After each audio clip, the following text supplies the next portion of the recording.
The Honorable the Speaker.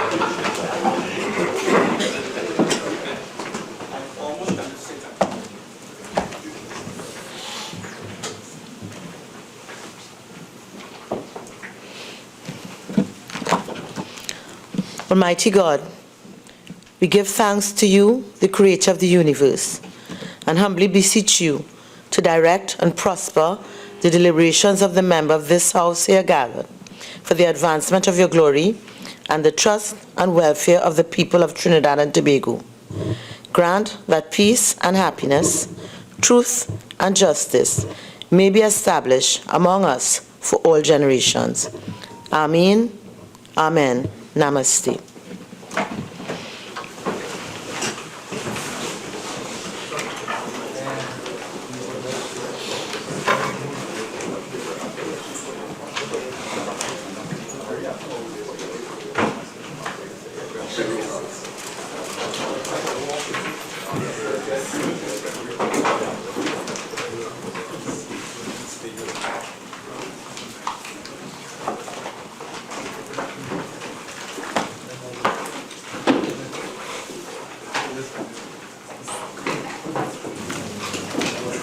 Oath for affirmation.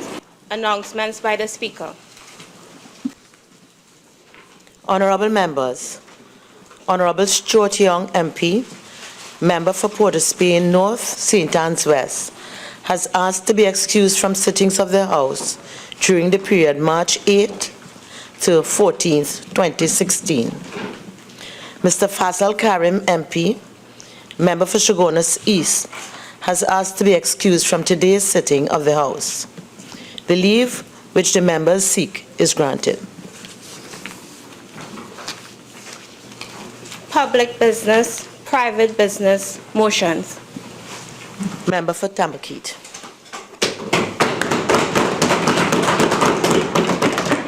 Thank you, Madam Speaker. Madam Speaker, I beg to move the following motion standing in my name.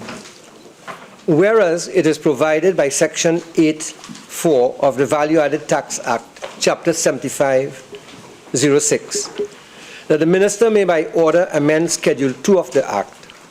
And whereas Schedule 2 of the Act prescribes the goods and services which are deemed to be zero-rated and therefore attract no taxes, and whereas the value-added tax amendment to Schedule 2 Order 2016 was published on January 29, 2016 by legal notice number 17, and whereas this order has drastically reduced the quantum of goods and services that are exempt from value-added tax, and whereas the imposition of a new 12.5% tax on such a wide range of goods and services will create severe economic and financial challenges for many citizens of Trinidad and Tobago, among other things, be it resolved that the value-added tax amendment to Schedule 2, Order 2016 be annulled.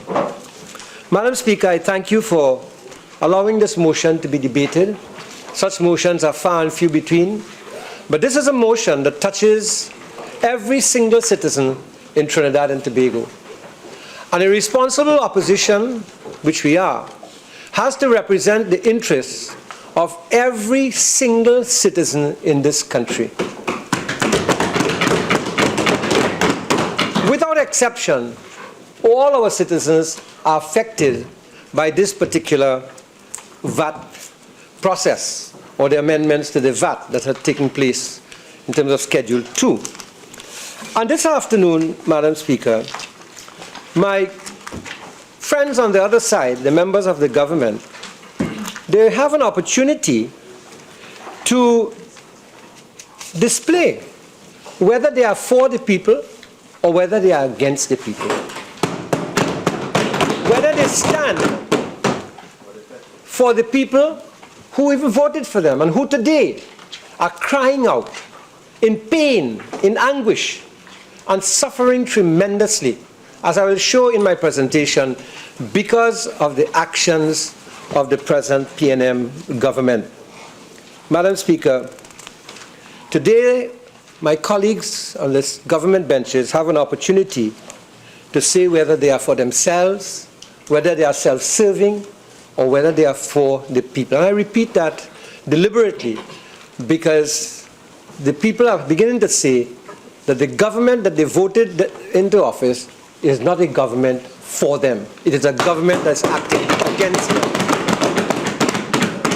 Madam Speaker, in order to cover their tracks, in order to cover the deception that they are involved in terms of this VAT, making people feel that a 12.5% VAT, which represents a 2.5% reduction, will be beneficial to them. Now having recognized, a couple of weeks after the VAT has been implemented, recognized how much pain and suffering poor people in this country are going through because of this VAT, they are trying to atone for that sin by introducing what I like to call the grocery police. So the grocery police goes to a number of supermarkets under the guise of saying, we are here to look at the prices. Madam Speaker, I have been doing some tracking on my own. I don't have time to go through all these bills, but I bought groceries on 2 occasions, one before the VAT and one after the VAT. And I can tell you they were bought at the same supermarket, and I can tell you that there are items on this list which were non-VATable that went up after the VAT was imposed by more than 12.5%, Madam Speaker. And I don't want to call the items because I'll be introducing the brands and I don't affect people in that way. But I want to tell you that I have evidence of what has been happening. And these are the actual bills for the groceries as to what has been happening. Madam Speaker, there are times in the lives of us as members of Parliament, as ministers, and particularly as ministers, charged and a cabinet, charged with the task of governance in the interest of the people, when we must with reason and honesty recognize the impacts which our decisions are having on the wider population, on the people. And we must move with expediency and humility to correct those decisions where we have discovered that those decisions are against the best interests of the people. And this is one case where the decision with regarding the VAT is against the best interests of the people. Madam Speaker, this kind of political humility requires active listening and a willingness to accept feedback on the part of those who made those decisions. Unfortunately, these qualities of humility and listening are values that do not appear to be part of the psychological and social makeup of members of the government at this point in time. In fact, when the Minister of Finance, the Honourable Member of Parliament for Diego Martin Northeast, was asked by Andre Bagu for a comment on this motion being debated today, his response was that it was doomed to fail. It was doomed to fail. Even, and you see, there he goes again. There he goes again. The arrogance and unsympathetic nature of the Minister of Finance towards the people of this country. Madam Speaker, when you have to implement a policy, one of the things you want to do is before you implement the policy to do a proper analysis of the impacts of this policy upon people, because governance is about people at the end of the day. Governance is about lifting the quality of lives of people, not destroying the quality of lives and the lives, like happened in the case of 2 persons who went into a suicide pact because they couldn't pay their debts. What a shame. What a shame. So now in this country, you no longer have just suicides for reasons of failed loves and relationships. You know, you have suicides that are based upon economic hardship in this country, Madam Speaker, and that is a very serious thing. We're into a new wave in this case. So, Madam Speaker, he says it was doomed to fail. Well, why is it doomed to fail? Is it a bad motion? Surely it is not a bad motion. It's a relevant motion. A relevant motion. Is it illegal to file and debate such a motion? Surely not. The rules of this Parliament allow such a motion, and we file this motion in accordance with the rules of the Parliament. It is doomed to fail because the government, the PNM government, is just satisfied to use its majority to ignore the cries of the people.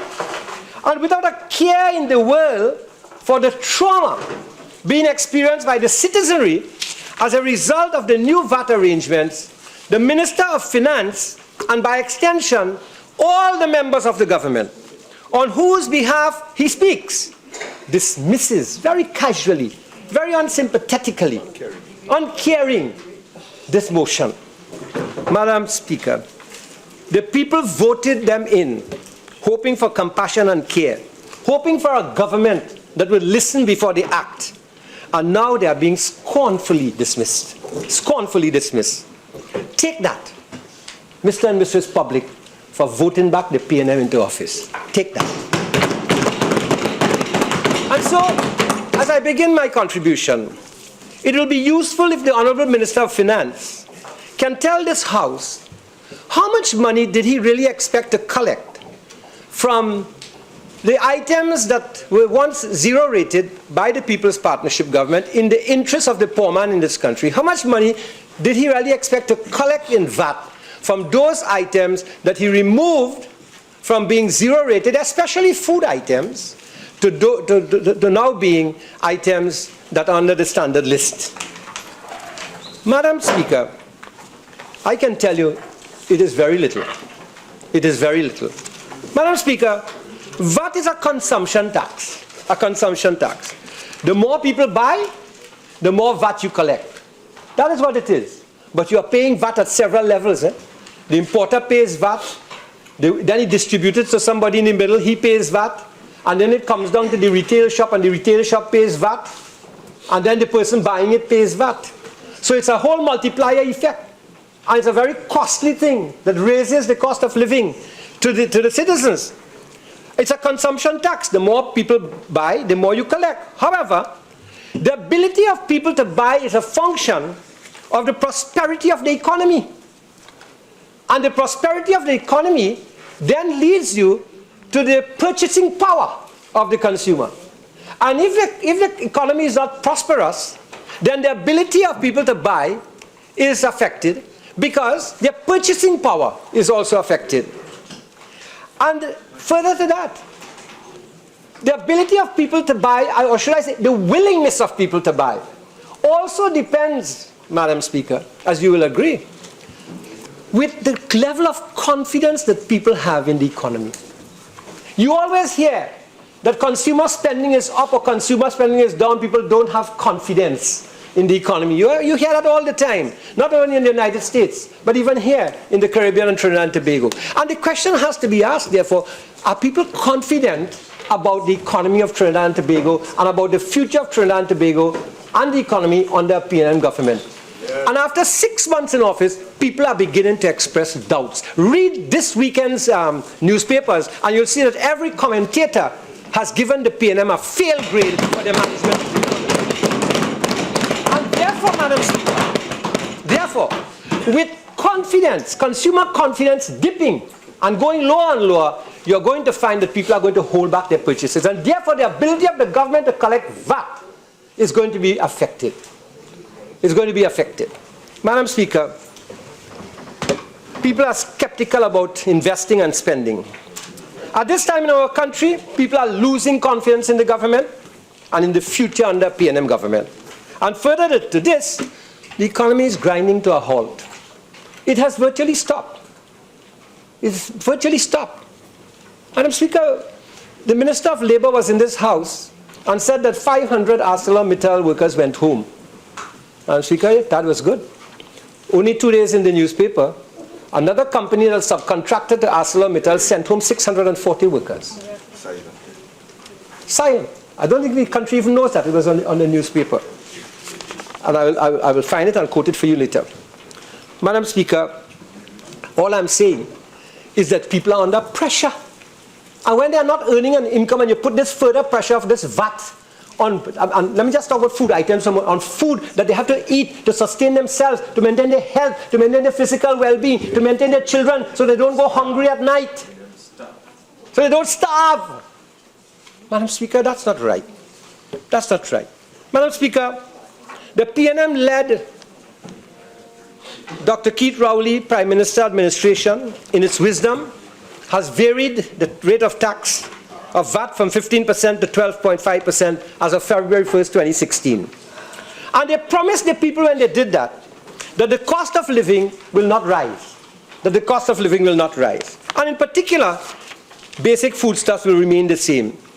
And the Minister of Finance published all kinds of statistics, and he had all kinds of presentations, slide presentations and what have you, and double-page newspaper advertisements, basket of food items to prove his point. Sadly, he has had to withdraw that campaign that was aimed at fooling the people, at deceiving the people, because the price at the cash register and the tally on the bills were telling a different story. Were telling a different story, and particularly so for people who are on fixed incomes. I went to one of my constituents who is on a fixed income, he's a pensioner. And I asked him, I said, give me a monthly bill. And this is from JTA Supermarket in Marabella. He spends $1,521 a month, $626 on the average. Look at it. What's the side? VAT, VAT, VAT, VAT, VAT, VAT, VAT, VAT, all VAT. Watch. And I'll tell you how many your items are VATable. And he now has to spend a little more money, over $100 and some more in VAT per month. Now you might think that's small, but for the fellow who goes to the hospital and cannot get drugs in the hospital, but also has to come and buy drugs on the outside because CDAP drugs are not available, that marginal income becomes very important to him. So it's the pressure on the people. Pressure on the people. The quality of life, the standard of life, and the standard of living. Two things, The standard of life is different to the standard of living. The standard of living has been affected, but their standard of life has also been affected. Because their psychological makeup is being traumatized by all of this. Madam Speaker. Madam Speaker, the Minister of Finance in particular went on to justify the policy decision with respect to broadening the base of items on which there is going to be VAT by arguing that with personal allowances for tax purposes now raised to $72,000 per year, that people will have an additional $250 per month in their pockets, which according to him will offset the VAT on thousands of food items and other necessities required for a reasonable quality of life. Correct. If you're earning $72,000 or more a year, you're going to benefit from $250,000.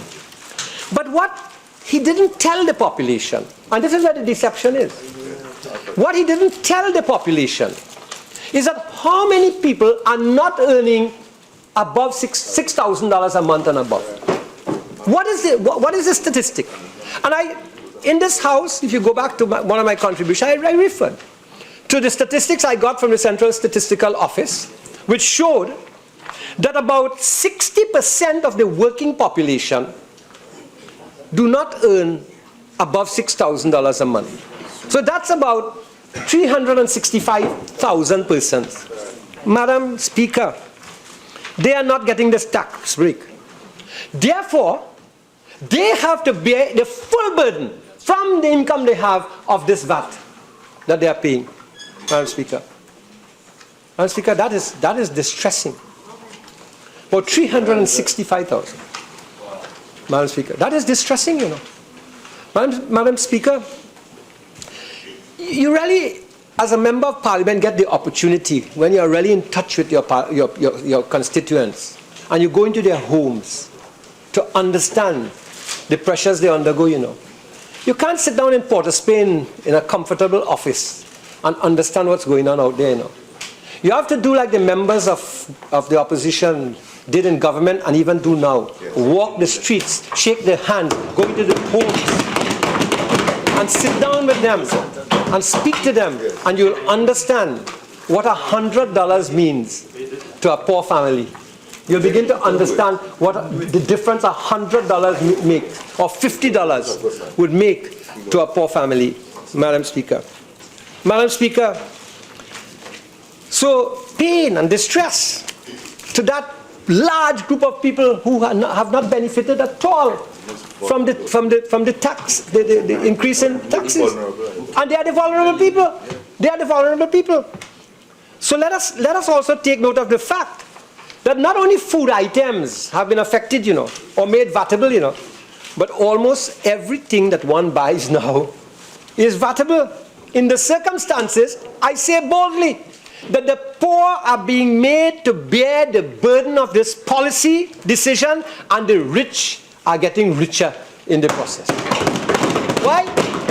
Because the rich could now drink Johnny Walker Blue at 2.5% less. They could drink champagne at 2.5%. They could smoke Cuban cigars at 2.5% less. They could buy Porsche car at 2.5% less. They could buy Mercedes at 2.5% less. Range Rover at 2.5% less. So alcohol has benefited, cigarette benefited, car benefit, but people have benefit. Poor people catching as a result of this. Is that good governance? Is that what you call good governance in this country? That your policy decision creates such hardship, that's the word, hardship and suffering for the people, Madam Speaker. Madam Speaker, Very close. People vote for that. Robin Hood, the famous character called Robin Hood, used to take from the poor to give to, from the rich to give to the poor. We have a Robin Hood now who is taking from the poor and the rich benefiting. This could only happen in Trinidad and Tobago under a PNM government. Robin Hood in reverse. They're reversing everything. They're in reverse gear, going down a hill. Can you imagine the disaster at the bottom of the hill? I want to say again, one would have thought that the aim of good governance is to lift people from where they are and to improve their standard of living. The inability of people to purchase nourishing food has implications for a person's health and for child's development. It might be repetitive, but again I want to say alcohol has benefited, cigarette benefit. But the poor man's food prices have increased. People are buying less for the same money available to them when they go to the grocery. Because it is not just basic food items they are buying. Let us remember that. They require goods and services which are now vatable to the tune of 12.5%. Madam Speaker, the group marketing manager at Extra Food Supermarket in Grand Bazaar, Mr. Daniel Austin, he said that about 21,000 items had VAT reductions. 21,000 items had VAT reductions. But listen to this. 23,000 items had VAT increases. And only between 5,000 to 7,000 were zero rated. Newsday, February 2nd, 2016. So people are now paying VAT on 23,000 additional items. 12.5% versus a 2.5% reduction on the 21,000 items. And only 5,000 to 7,000 remain zero rated. Do the maths. Do the maths. Of 50,000 items, 23, 21 plus 7, only 7,000 are zero rated. 7 over 50,000 is about how much? About 14%. 14%. 86% of what people buy are today vatable at 12.5%. Madam Speaker, this is not about whether it's 12.5 or 15%. This is much more than that. This is a debate also, where we have to ask deeper questions about whether the government has the capability to introduce economic policies and strategies in this country that will take this country out of the situation it is in right now, so that such harsh policies that has implications for the poor would not have to be implemented. And the government has shown no indication that they have that intelligence to do that at the moment. And my colleagues who speak after me will deal with that in greater detail. There's a retiree by the name of Carlton Lewis, and he is quoted in a Carol Matthew article on January 30th, 2016 in the Newsday. And he said, she writes it, retiree Carlton Lewis, however, was not easily appeased with the minister's breakdown of the figures. And he was speaking about Minister of Finance. This doesn't make sense it really doesn't make sense, he says. You know, the government really doesn't cater for poor people, as far as I see, you know, he said. And that is what people are saying out there now, that this government don't cater for people. These are rich people government. These are rich business government. So if you notice carefully, the Honorable Prime Minister meets with the big business houses, while at the same time doesn't go and talk to the poor people about how they catch in with respect to this VAT. They carry a barat down to Magdalena and celebrate.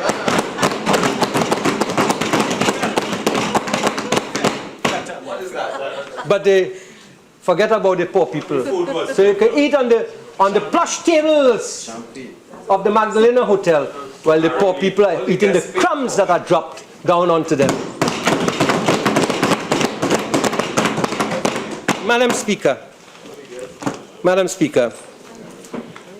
Chief Executive Officer of the Trinidad and Tobago Chamber of Commerce, Industry and Commerce, Catherine Kumar, in a Bhoendradatt article, had this to say. She said that consumers should not be surprised at price increases on previously zero-rated items, which attract value-added tax of 12.5% from February 1st, 2016. And she said the Chamber wants to ensure that merchants do not pass on more than the 12.5%, and they don't use it as an opportunity to put on other increases that they may have wanted to do before. She said there should be a reduction in price on the other products which were carrying VAT at 15% and now reduced to 12.5%. But, you know, she said something very interesting. She said, the Chamber had been advising its members to do the right thing, noting that the organization's code of ethics requires that there's a reduction, although she was aware that some suppliers would say there were costs they wanted to pass on before, but didn't merely to keep prices at the lower figure. She said if they had to adjust prices on February 1st, they would include what they wanted to add on before. However, she said such cases should not be in the majority. But the other point she makes is important. She said some suppliers were saying that transportation cost has increased, and therefore the manufacturer or supplier of the service had increased costs. So you see what this VAT has done? What it has done? Transportation costs have gone up. Now all the suppliers are claiming other costs, so the entire cost of living has escalated. The entire cost of living has escalated. Catherine Kumar in the Bhoendradatt article, Wednesday, 7th January 2016, I believe it's in Newsday. Madam Speaker, the cost of foodstuffs are also affected by the daily deteriorating rate of the Trinidad and Tobago dollar. And you know what that's doing? That's causing imports to increase, food imports prices to increase. Now, when the People's Partnership government left office in September, the rate of exchange, September 7th, was $6.36 to the US dollar. I believe 2 days ago, the rate had climbed to $6.59. 23 cents on the dollar. More, 23 cents. So and that's the official rate. Madam Speaker, you probably would not be surprised to hear what I'm going to tell you, but merchants are openly telling you now that they are buying US dollars, $7 or one on the black market to pay for the imports. In Port of Spain, you are not supposed to trade in US dollars unless you have a license. Port of Spain businessmen, they have signs up on their places, buying dollars at this point or selling dollars at this point. It was reported, it's there. What has happened here? The economy is being crushed and people are losing confidence that they're setting up their own unofficial parallel banking system and foreign exchange system in the country. The government has lost control of the country. They've lost control. Not only have they lost control in terms of crime and lawlessness which is prevailing, but now they have lost control of their ability to manage the economy in the interest of the people.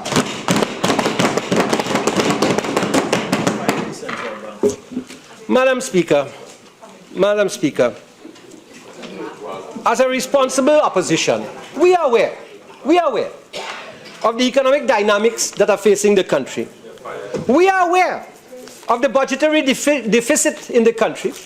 which again I want to ask the Minister of Finance to tell us whether it is still $21 billion or whether it is $30 billion as some of the economists are now claiming.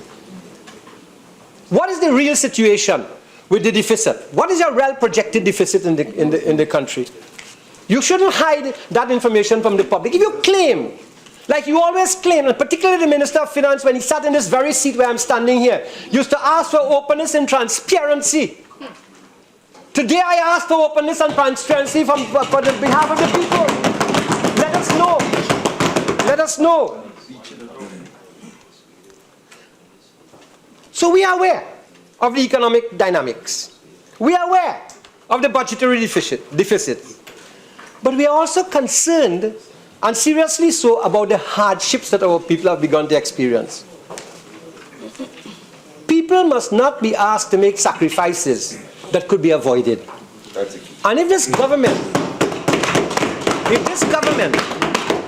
had used more intelligent approaches to managing this country, as my colleagues will talk about, you would see that there would have been a different outcome and not the hardships for the people. We are here today, not just to criticize, but my colleagues will present ideas that will deal with this situation because we are capable of doing it. We are a better government. Madam Speaker, I want to make the point again about drugs, I'm talking about pharmaceutical drugs. Patients going to the hospitals right now cannot get CDAP drugs, Mr. Minister of Health, member for St. Joseph. CDAP drugs in short supplies. There are still pharmacies who have said that they are not still getting their payments, although I see the Minister of Health said that, they paid certain monies and so on. And the people on small incomes, they go to the hospital, they can't get the drugs. You think they'll die? They have to now get money out of their pocket, borrow money to go and buy drugs. The disposable income that they had has now been reduced by the increased cost of living. And that's all that, a direct outcome of what the government, the P&M government has done to the people. Madam Speaker, it's not surprising when you walk down the road, like I so often do in my constituency. You walk down the road. I know Trini always say, how are you going, boy? And they watch you and say, boy, it's pressure, boy, pressure, pressure, pressure. The P&M government is putting pressure on the people. Madam Speaker, what happens to a pressure cooker? After a while, the pressure cooker begins to steam. 15 more minutes. And after that, it begins to whistle. And you know what can happen to a pressure cooker? It can explode. And the people can explode in this country because of the hardship that they are being subjected to.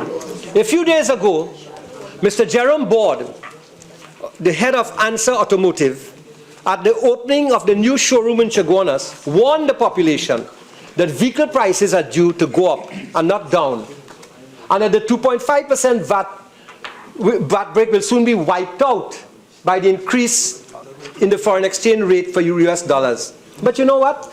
Even without that, taxi fares have already shot up. They have gone up. Commuters have to spend more now on transport. All the savings that people have now been wiped out because of these new arrangements with the government. And worse yet, what has the Minister of Industry done? They have gone and changed the policy on foreign used cars. Right? Cried to get some public sympathy. But Madam Speaker, what has that done? It has increased the price of foreign used cars for the poor man. It has increased it. But that's not what happened, Madam Speaker. Because they have brought in 4-year-old cars, what they have done now is taken the price of a foreign used car and make it closer to that of a new car, so that they are taking care of their friends who have the new car business and not dealing with the poor man in the country. This is a rich man government, not a poor man government. That's what. They always wanted to do that. They always wanted to do that. And hence the Prime Minister went and he met with one of the big conglomerates, who is a big motor car dealer in the country, while at the same time affecting the foreign car use market policy. Shaft them! Madam Speaker, this is, I said at the beginning that any perceived gains on the so-called VAT reduction has been a deception. And I went into the dictionary and said, let me see what are the synonyms for deception, for the word deception. And this is what they said there, just synonyms. Fraud, trickery, dishonesty, cheating. You know, Madam Speaker, there's a radio station that has a very beautiful line, and there are some very good things on it. I compliment them, 95.5. They say, who the cap fits, let them wear it. The PNM wearing this cap today. Madam Speaker, the decision to change the policy on VAT items is having a serious impact upon the lives of our citizens. Yes, in hard times, citizens are expected to make sacrifices. But the extent of the pain being caused by the addition of so many food items to the VATable list is unconscionable. It is not only reckless, but it is wrecking people's lives. That is what is happening. Madam Speaker, the pain will increase even further, given the signals that have begun to emanate from the lips of ministers, who, without any kind of sympathy in their voices, appear to delight in announcing decisions which they can't make, to inflict pain and punishment on people. The Minister of Public Utilities, for example, still has to understand that it's the Regulated Industries Commission that will make recommendations for the increase of electricity and water, and not the Minister of Public Utilities. Why do you want to undermine legitimate institutions in this country who have a role to play? Why do you announce on the eve of a possible inquiry by the Integrity Commission into the affairs of a minister of the PNM that you have no faith in the Integrity Commission? Why are you attacking independent institutions under the Constitution of Trinidad and Tobago? Point of order, Madam Speaker. 48.1. This is a debate on zero-rated VAT items. Honourable Member for Tabaquite, I would advise that you try and keep your points related to the subject of your motion. And Madam Speaker, if there are going to be increases in water and utility rates, it means to say that the price of water and utility rates, because of the increase, will increase with VAT. That's what's going to happen. It's going to happen. What's the source of that authority? Logic. Because it's input into manufacturing goods. The source of the authority is the words from the lips of the Minister of Public Utilities, which you can find in the newspapers. Madam Speaker. Madam Speaker, the PNM giving with one hand, but you know what? They're taking with two hands. So the hand is always more full when they take rather than when they give. Madam Speaker. Madam Speaker. Madam Speaker, you know, it is like wanting to have a cow which will give you milk, the same amount of milk every day. But every day you're feeding the cow less and less nutritious grass. You stop giving the cow, what do you call it? Pangola grass, and now you're giving it razor grass. One day, it will not be able to produce any more milk. As they say, you'd have milked it dry. And the people of Trinidad and Tobago are being milked dry by the PNM right now,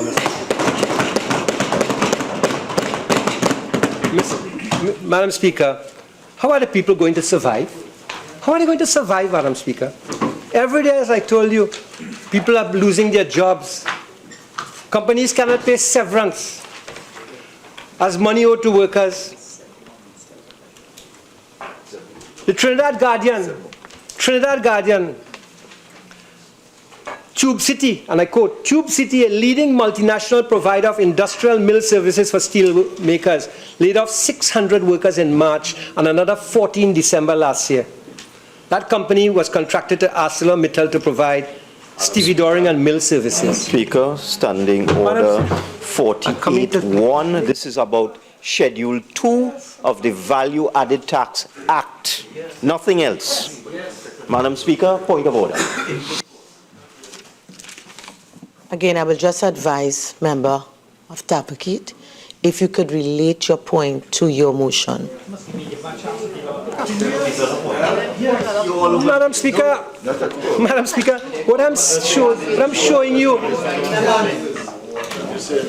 Members, I would like to hear the contribution of the member for Tabaquite. Madam Speaker, you know, it is one thing to give pressure to the people, but they can't take pressure.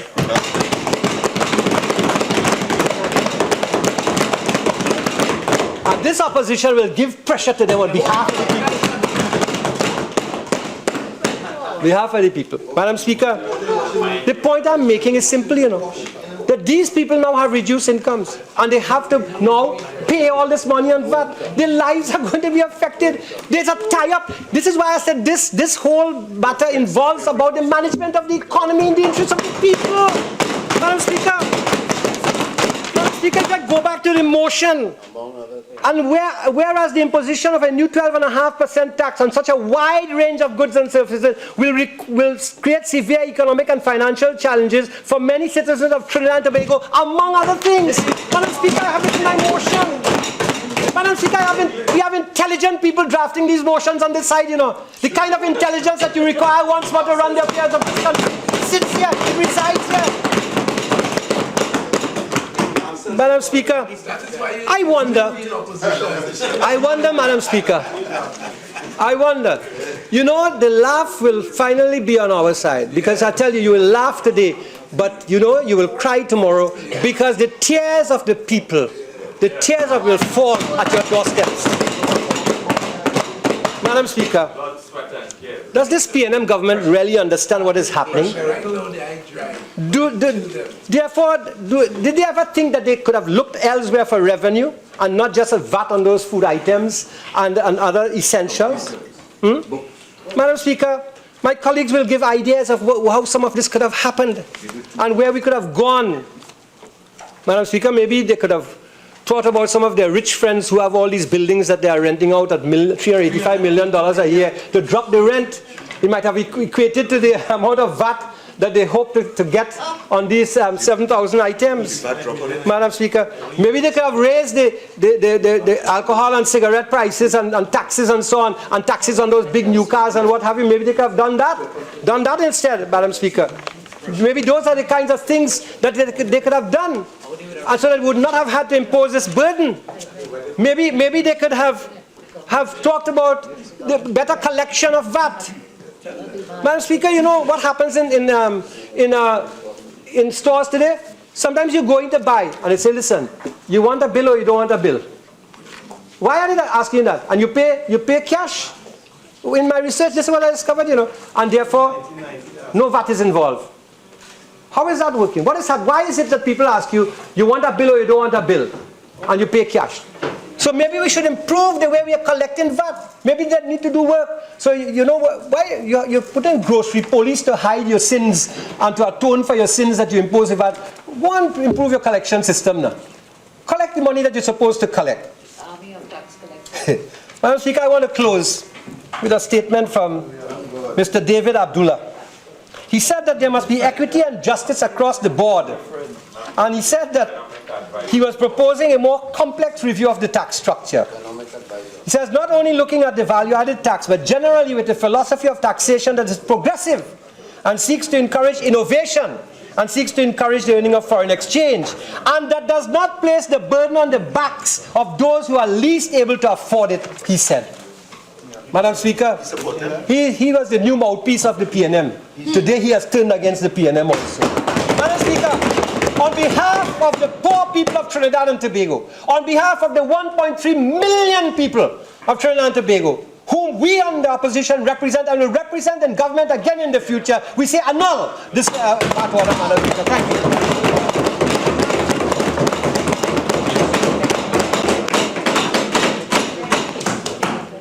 I beg to leave. Honorable members, the motion being seconded. No. Madam Speaker, with respect, I wish to second the motion before this House and reserve my right to speak on it. Honorable members, the motion being seconded, I shall now propose the question for debate. Be it resolved that the value-added tax amendment to Schedule 2, Order 2016 be annulled. Honourable Member for Digo Martin, North East. Yes.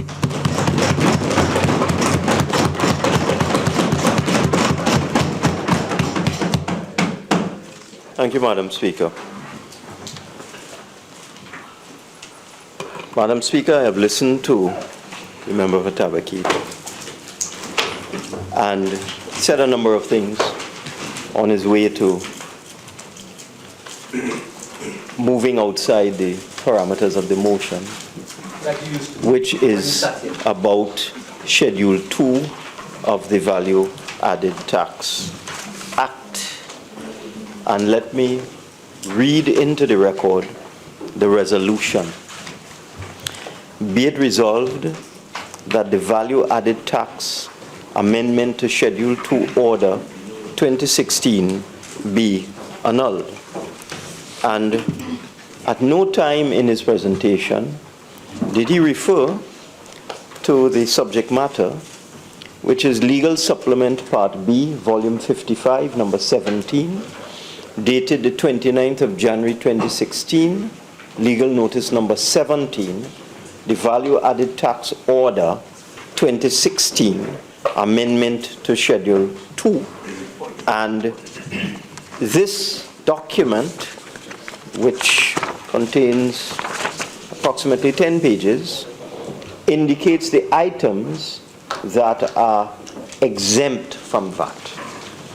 So, since the member for Tabaquite did not say anything about Legal Notice Number 17, which is the subject of the resolution, I think it is necessary that I read into the record for his edification and his colleagues, although I know they're very well aware what this notice, this order that they seek to negative contains. And it states as follows. Schedule 2 of the Value Added Tax is repealed and substituted by the following. 0 rated. And the following items are 0 rated. On 0 rates means no VAT, exempt from VAT. You don't have to pay VAT. On unprocessed food of a kind fit for and used for human consumption. Unprocessed food is virtually every single item in the market, Madam Speaker. Unprocessed vegetables, provisions, meat, animals, fish. Virtually every single item in the market, I dare say everything, is unprocessed food of a kind used for human consumption. In addition, the next item is rice, which is exempt from VAT, wheat flour, milk, margarine, white and whole wheat bread, baby formula and baby milk substitute, cheddar cheese and rennet-free cheese, corned beef, curry, sardine, smoked herring, toilet paper, yeast, baking powder, uncooked and unstuffed pasta, brown sugar, vinegar, oatmeal, meal or cereal, dried leguminous vegetables. And it defines what unprocessed food means. It means that food that contains no additives and is not the result of an application of a process other than freezing, chilling, or packaging.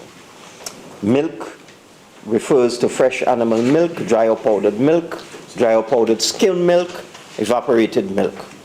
It also exempts any live bird, fish, crustacean, mollusk, or any other animal of a kind used or yielding or producing food for human consumption. Any draft animal is exempt. Animal feed is exempt. Seed and other means of propagation of plants that are used for providing food or animal feed are exempt. Preparations for agricultural use, including fertilizer, etc., exempt. Self-propelled agricultural equipment, tractors, etc., exempt. Water and sewage services, so I could not understand all that tralala from the member about water. Water and sewage services supplied by a public authority, exempt from VAT. Intelligent people. Bus services, exempt from VAT. Electric vehicles, hybrid vehicles of a particular capacity, exempt from VAT. Medicines and drugs of any kind available by prescription, exempt. And then it goes on to speak about particular medicines, analgesics, cough and cold preparations, antacids, laxatives, oral rehydration preparations, items for diabetics, diagnostic testing kits, devices for testing glucose in blood, insulin syringes, etc., exempt from VAT.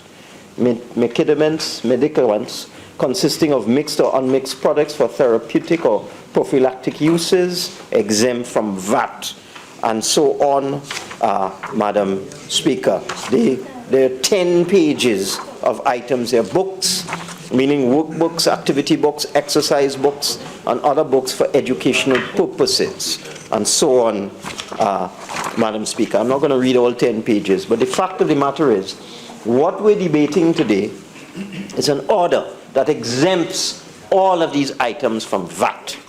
And I listened to the very hysterical presentation of the member for Tabaquite, full of histrionics as usual. And what tells me is that, you know, this government was advised. It was advised on what it should do about revenue collection and taxation and expenditure in Trinidad and Tobago. But it failed to heed the advice. Sorry, the government opposite, the government that preceded us, failed to heed the advice. The now opposition failed to heed the advice that they received with respect to taxation and revenue and expenditure. And I refer, Madam Speaker, to a report done for Trinidad and Tobago by the Fiscal Affairs Department of the International Monetary Fund, authored by Demouge, Swistak, and Wingender. Yes, the information inside of here, 2013 March, you were the Prime Minister then, and I am sure that you didn't read this, but I'm sure your Minister of Finance read it.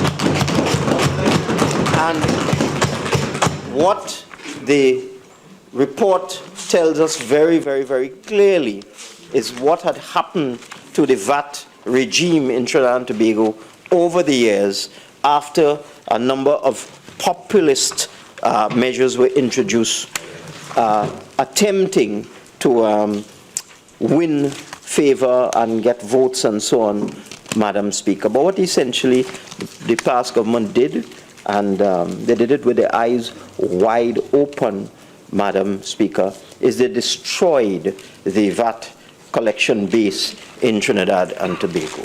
They destroyed it. This report is entitled Enhancing Revenue and Non-Energy Growth, an Agenda for Comprehensive Tax Reform in Trinidad and Tobago. They did not implement a single measure inside of here, Madam Speaker, not a single measure. And this is something done by technocrats, where they looked at what was happening in terms of tax collections in Trinidad and Tobago. And in this report, Madam Speaker, they made the point that tax revenues depend heavily on the energy sector. Total tax revenue is about 27% of total GDP. This was in 2013. Direct taxes from the petroleum industry alone generate more than 1/3 of all tax revenue. Income tax generates 13% of total revenue, and VAT yields almost 16% of revenue, or 7.6% of GDP. So they had the information, Madam Speaker, and compared to other countries in the region, Trinidad and Tobago fares very poorly in terms of consumption taxes. Taxes on goods and services are lower than in most countries, with the VAT performing particularly poorly compared to other countries that levy VAT.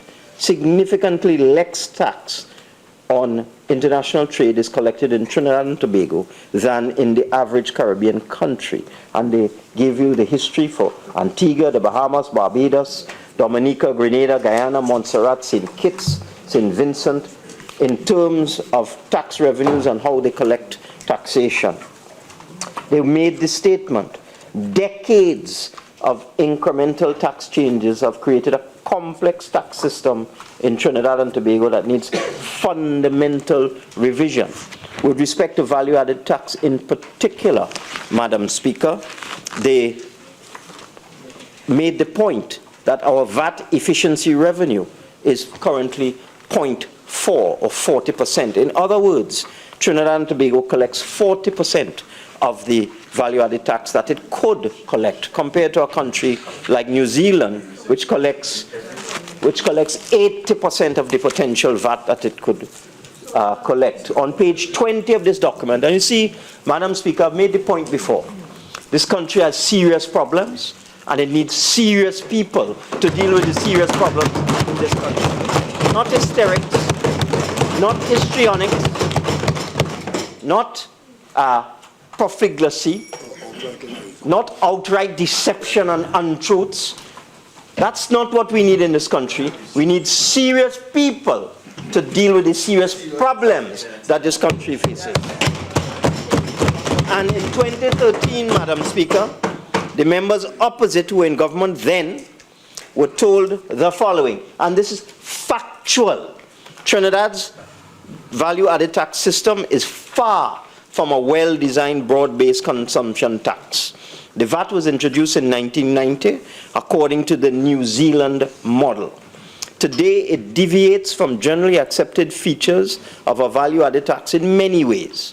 It zero-rates countless domestic supplies, exempts too large a number of goods and services, provides for subjective relief, does not capture service imports. Indeed, the list of exemptions reaches beyond traditionally exempt goods and services.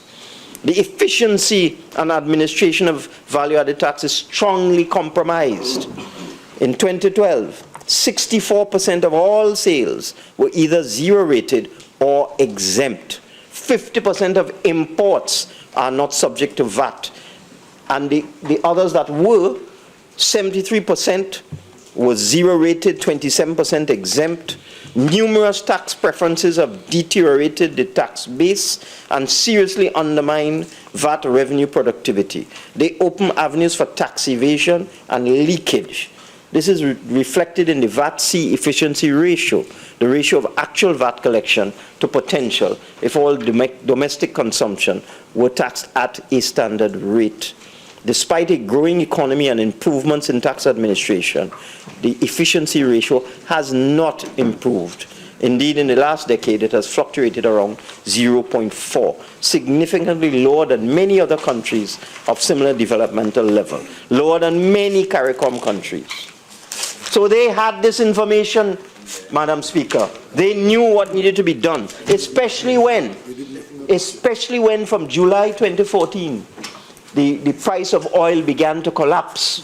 In July 2014, Madam Speaker, the price of oil was in excess of $100, $105, as a matter of fact, in July 2014. There then began a precipitous collapse of oil prices, dropping down to $80 by the time the 2015 budget had been presented, and by the time we mercifully took over the administration of this country, the price of oil had dropped to below $45. But there was a precipitous decline from 105 to 45 between July 2014 and September 2015, Madam Speaker. The collections from the oil sector dropped from approximately $22 billion a year, Madam Speaker, down to $5 billion a year in 2015, down to the current estimates of about $2 billion, Madam Speaker. They watched all of that going on. They saw the collapse of oil prices. They saw production declining of oil. They saw production drop from 100,000 barrels a day when they came in to 80,000 barrels a day when they went out, Madam Speaker. So they saw declining oil production. They saw declining natural gas production.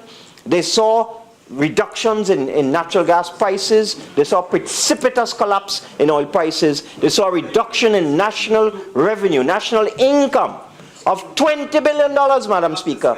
And they did absolutely nothing about reforming revenue collection in Trinidad and Tobago, and reforming our tax base and dealing with collection of taxation, Madam Speaker. Now they come after they have lost the election. And I asked them, why they didn't say that before? They say tax cigarette, tax alcohol, and tax motor vehicles. That is the suggestion that the Honourable Member for Tabaquite has put into this Parliament this afternoon. Why didn't tell the population that if you return to office, you're going to tax cigarette, tax alcohol, and tax cars? Why didn't tell the population that?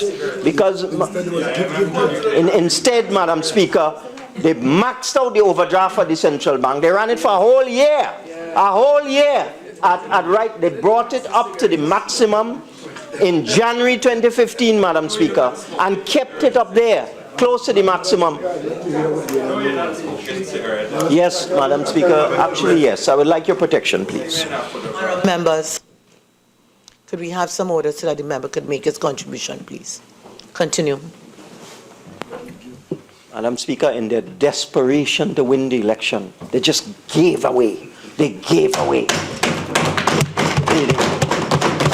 The price of public housing under the PNM, it cost $350,000 per unit. Under them, 1.3 million, Madam Speaker, in their little short 5-year period. They quadrupled the cost of a basic HTC unit, Madam Speaker, from $350,000 to $1.3 million, Madam Speaker. That's just an example. Members, could you please control your electronic devices? Honourable. An example of their profligacy, Madam Speaker. An example of their profligacy. And I'm just giving you one example. They max out the overdraft when they realized they had no more cash in the central bank. Because when you hit that $9 million overdraft limit, when you hit that $9 billion overdraft limit, the central bank turns off the tap. And you can no longer get cash to pay salaries and to pay for basic goods and services, Madam Speaker, for health care, for welfare relief. Once it hits that 9 billion, the central bank will turn off for pensions. So when they hit the 9 billion, Madam Speaker, you know what they do?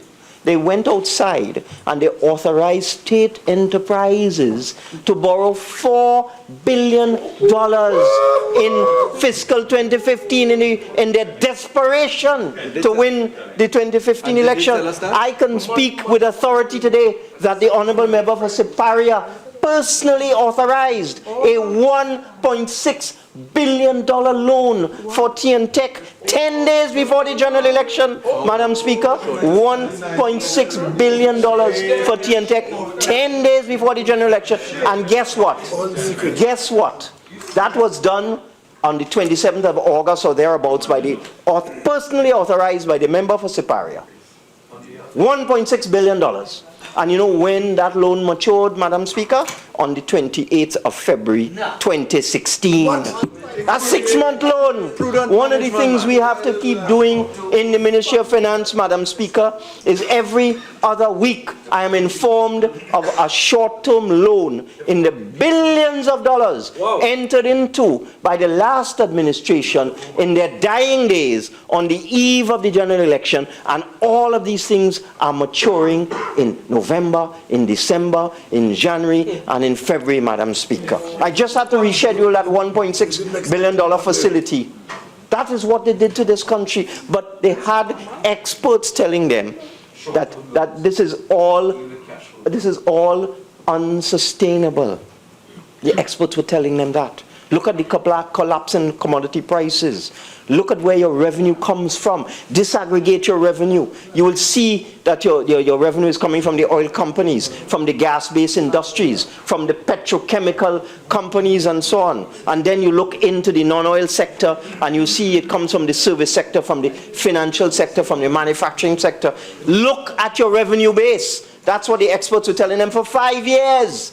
And understand from 2014 that you had a collapse of commodity prices, and do something about revenue collection and reforming taxation in Trinidad and Tobago, and increasing collections, improving compliance. Deal with it, that's what they were being told. But no, they didn't do that. They did nothing. All it did is pander to populism in naked electioneering in that last 2 years, Madam Speaker, in their desperation to continue raping the treasury in this country, Madam Speaker. Thank God the population got rid of them. Thank God the population got rid of them. But let us look now again at what they were told, Madam Speaker. They were told that there is absolutely no point in having a consumption tax that only collects 40% of the potential tax that they can collect. They were told that if you want to target the underprivileged groups, don't interfere with your revenue collection regime, simplify it, maximize collections, and then target the poor and the underprivileged in terms of subsidies and in terms of grants and so on, Madam Speaker. That's what every sensible government does, not them. They decide to be populist. They come and take off 7,000 food items from the And the price didn't drop. and the price did not drop, Madam Speaker. They take off 7,000 items and the price went up, Madam Speaker. That is their record. That is their record. So the point is, what are they about today? They come and say negative the order. There's a $25 billion financing gap between revenue and expenditure in fiscal 2016, Madam Speaker. That's the reality. It was about 21 billion, and with the decline and collapse in commodity prices, we're talking about $25 billion gap. What they want us to do? They've come here. We have come with a measure to streamline and improve our VAT regime, trying to get our VAT efficiency ratio up to perhaps 60%, which is a desirable level. What do they want us to do? We are supposed to put blinkers on our eyes and continue with this outmoded, inefficient, incompetent VAT system that they have introduced in this country over that 2010-2015 period, where you have cheating, because the more items you have on the exempt list, Madam Speaker, the more opportunities there are for people to cheat, to mislabel, to typify items in a different category, to put it in a different classification, Madam Speaker. That's what they want us to do. The whole world has consumption taxes which are efficient, which try to collect as much consumption tax as possible. They had us in a situation where we're trying to collect as little VAT as possible, Madam Speaker. And that is why this motion is destined to fail, because this motion is based on froth. It is not based on science. It is not based on substance.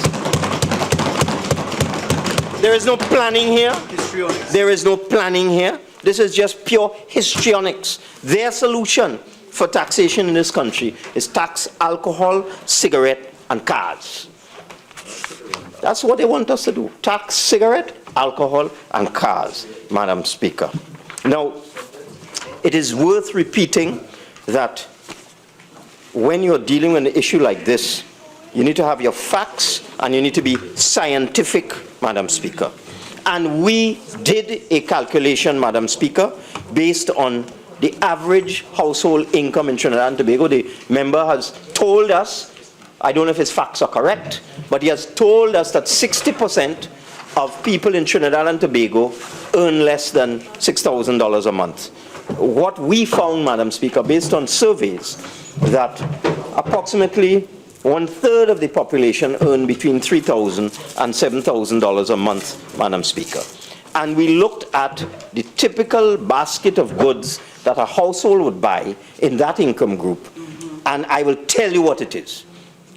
White bread, brown rice, flour, macaroni, cornflakes, cricks, biscuits, meat of different varieties, fish, canned food, milk, full cream milk and so on, cheese, eggs, margarine, oil, all of the item, tomatoes, carrots, all the vegetables, potatoes, sugar, onions, ketchup, mayonnaise, baby formula, coffee, carbonated soft drinks, oranges, and so on. We did an examination, Madam Speaker, and what we found was that when you look at the items that are on this list, which the member did not look at and would not like the population to realize, that includes unprocessed food, rice, flour, milk, etc. When you take these items which are exempt from VAT, and you take the other items on this list I just called out, which would now attract a rate of 12.5%, Madam Speaker, the percentage increase in the food bill was approximately 6.97%. And even the example given by the honourable member in his quest to be hysterical, he gave us an example. There was a particular individual, I think he said he was a pensioner, who purchased $1,600 a month in groceries. And he said that the pensioner's bill had gone up by $100. Well, for his information, Madam Speaker, 7% of $1,600 is $100. So even his example has confirmed and proved the arithmetic of the Ministry of Finance, Madam Speaker. But the point is, Can't think that far. but yeah, you can't think that far, I agree. But the point is, Madam Speaker, that, yeah, of course, and I will come to that in a short while. The point is, Madam Speaker, that for those who receive both the old age pension and the national insurance pension, this government, as part of a manifesto promise and a budget measure, has in December of 2050, not this year, December of 2050, from December 1st, we increased the cap on persons who are in receipt of both the senior citizens pension and the NIS pension from $4,500 a month to $5,000 a month, an increase of $500. So that if the bill has gone up by 100, then that particular individual, if they are in receipt of both NIS and senior citizens grant, would get a net increase of $400 a month.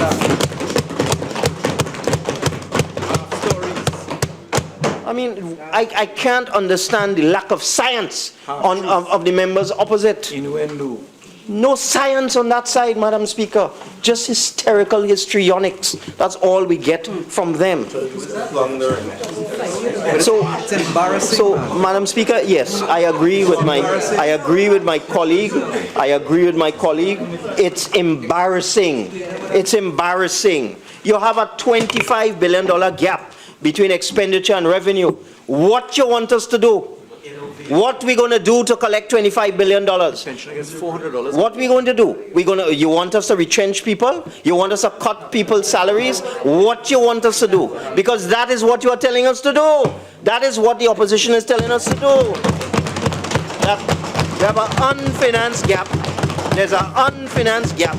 And the only way to close that gap is tax alcohol, tax cigarette, tax cars, and take other measures which would inevitably lead to retrenchment and reduction in people's wages. And we're not going to do that. Exactly. We're not going to do that. This is a responsible government. This is a responsible government. And we have mapped out a 5-year medium-term economic development plan for Trinidad and Tobago. Unlike you, when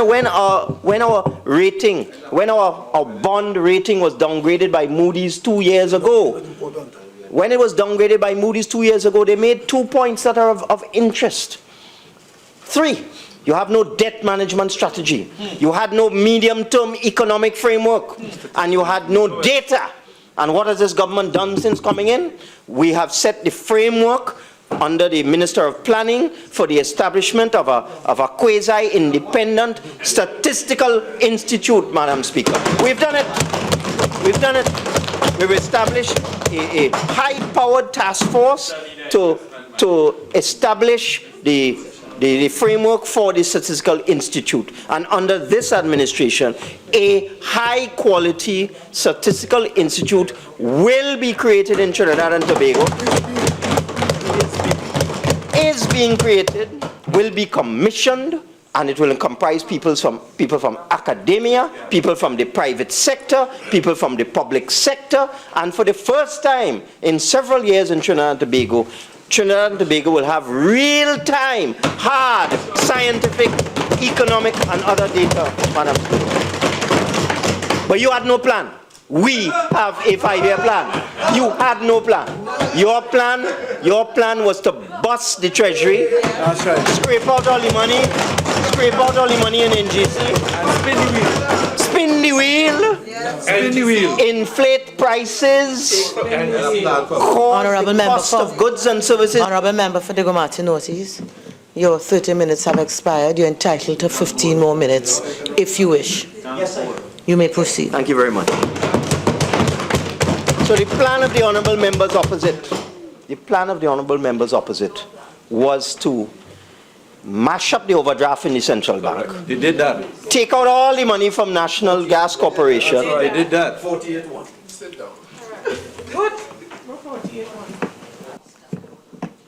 You may proceed. I don't see the irrelevance based on the presentation that was made.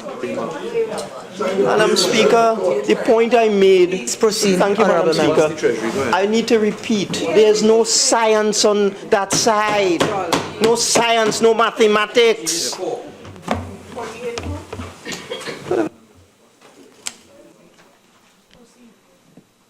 You may proceed, Honourable Member for Tabaquite. Speaker, the wheel spinner is at it again. The fact of the matter is, their plan was to bankrupt this country and to make it very difficult for the incoming PNM administration.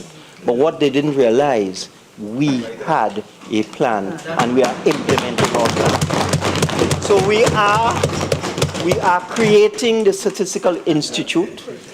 We are developing the medium-term macroeconomic framework. In fact, the target that has been set for the medium-term macroeconomic framework, the 5-year plan for Trinidad and Tobago, medium-term, is September the 30th, 2016. So when I come to present this year's budget, Madam Speaker, I will be unrolling the medium-term economic framework together with my colleague from the Minister of Planning and Development. So we are doing what you were told to do, but refused to do. So there were 3 things. No debt management strategy, Madam Speaker. On their side, they increased the public debt from below 50 billion to over 70 billion in their tenure, Madam Speaker. They just borrow like they're mad with no plan. What can you see for this 25 or 30 billion dollars that they borrowed under their tenure? And this is why,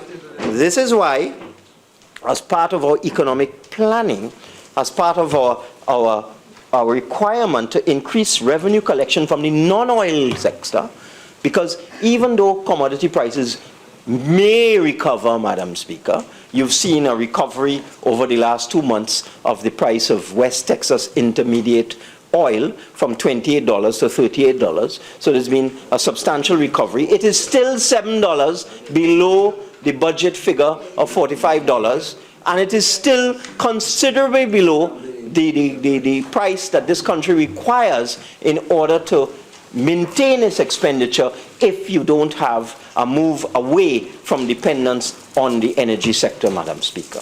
So this government, Madam Speaker, there are several industries in this country which are net foreign exchange earners, the food and beverage industry. In particular, we have manufacturers in this country who are net earners of foreign exchange, Madam Speaker. They've already maxed out in the Caribbean, and they're now penetrating Central and South America, Madam Speaker, and trying to go further afield into other markets. And this government is going to support that manufacturing sector in terms of getting greater export penetration into the Central and South America area and further afield into the rest of the world. So this is what we are about, Madam Speaker. And while I'm on that, may I announce today that the date of the mid-year review will be Friday, the 8th of April, Madam Speaker. But if one reads our manifesto very carefully, you would see all of the macroeconomic plans of the People's National Movement, which we are implementing, Madam Speaker. We're dealing with compliance at the income tax level, at the consumption tax level. We're looking at transfer pricing, another thing that they know about. They know about it, but they were afraid to deal with it. And let me explain, Madam Speaker, what transfer pricing is. It is a technique used by multinational companies where they set up dummy corporations in other jurisdictions and they charge large expenses to the operation here in Trinidad and Tobago, Madam Speaker. So there's a lot of leakage. So you would have a company set up in the Cayman Islands or the Seychelles or wherever, and it would be charging an expense to the company here in Trinidad and Tobago, and the expense would not be a legitimate expense, Madam Speaker, but it goes on the books as an expense and reduces the tax revenue available to Trinidad and Tobago. And this country is going to implement transfer pricing legislation in this calendar year, Madam Speaker. It's Jamaica, in the region, Jamaica enacted transfer pricing regulations in December of 2015, and if Jamaica could do that, and they don't have the profile of multinational corporations operating in Jamaica the way we have in Trinidad and Tobago in terms of revenue and the effect on taxation. If Jamaica could enact transfer pricing regulations, why didn't they do that in the 2010 to 2015 period that they were in government and deal with tax leakage, money just leaking out of this country because of transfer pricing? So that is another serious plank in our fiscal model, Madam Speaker, to increase revenue collection and to improve compliance and taxation, Madam Speaker. I did not hear a word out of the members opposite in the 5 years that they were here. In any budget statement, did I hear any philosophy from them to deal with improving compliance, improving revenue collection, looking for new areas of revenue generation? Not a word out of them, Madam Speaker. I'll give an example, the land and building taxes. They brought a land and building tax act into this parliament and allowed it to lapse. Allowed it to lapse. They thought they could get so much populism out of that they lost this country at least $1 billion in revenue over that 5-year period in terms of land and building taxes. They just kept avoiding and postponing and amending the legislation to avoid the payment of land and building taxes. That is a revenue source that every progressive country in the world has, land and building taxes, Madam Speaker. It's an equitable tax, it's a progressive tax, and even in this report, they were told how to do it. They were told if you want to implement the property tax or the land and building tax regime, do an exemption for people at the lower income levels. The IMF tell them that. So you don't have any burden on the poor and people on fixed incomes. That's how you deal, that's how a progressive country deals with property tax, Madam Speaker. But they're so incompetent and so caught up with profligacy, squandermania, irrational speaking and spending, irrational speaking as well, Madam Speaker. They were engaged in irrational speaking, so caught up with themselves, spending money they didn't have, mortgaging the future generations of this country, bankrupting the treasury, just spend. That's all they did, and did not deal with improving our revenue collection situation. Irresponsible, reckless, that's what they were. So I reject this motion, Madam Speaker. We are going to improve VAT collection, and we will use the money like every other intelligent country in the world. We will improve the collections from consumption taxes, and we will use the money that we get from that to target the poor and the underprivileged and give succor and help to the people at the lower end of the income scale. But we're not going to get involved in their reckless, incompetent approach to economic management. That's I thank you,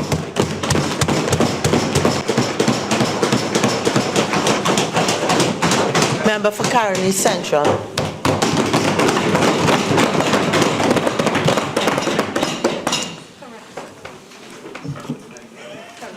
Madam Speaker,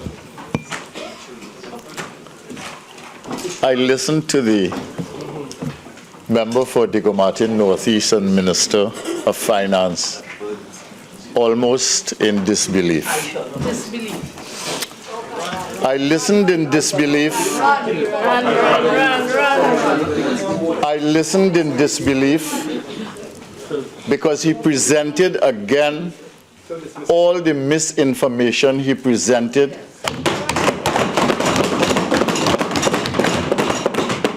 when he made his budget speech here at the beginning of the parliamentary term.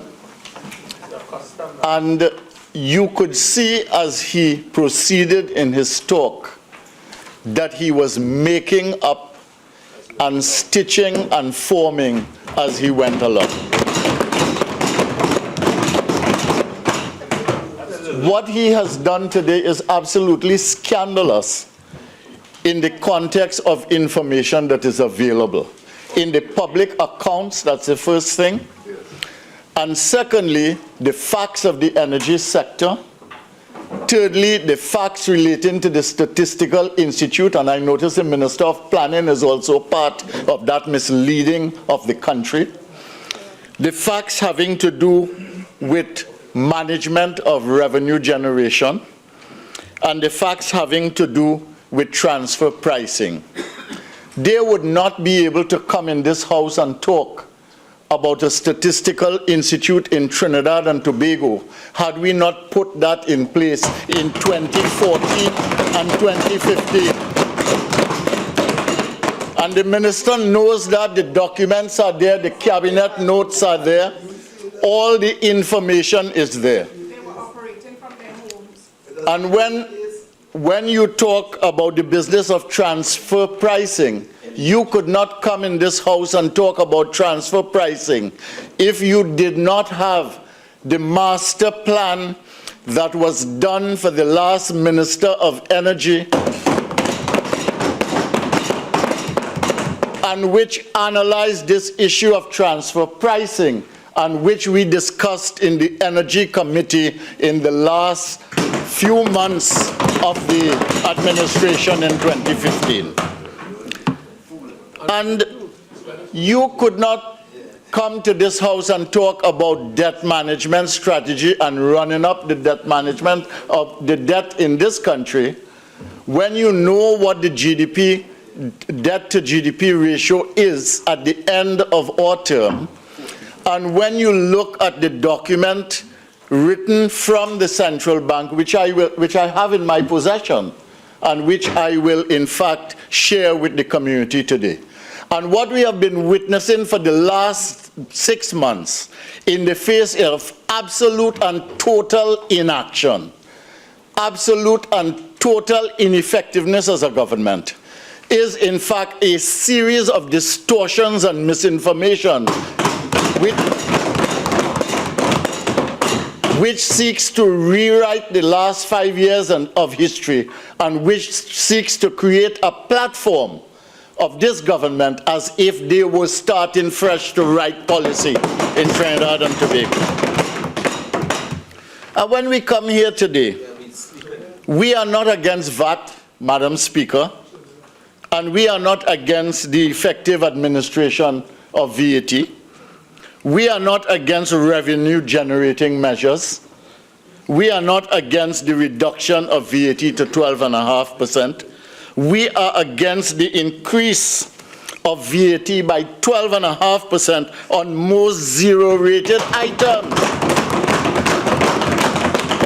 23,000 of them, and no amount of mentioning of 5 or 6 items which have emotional appeal is going to wipe away the 12.5% on 23,000 items.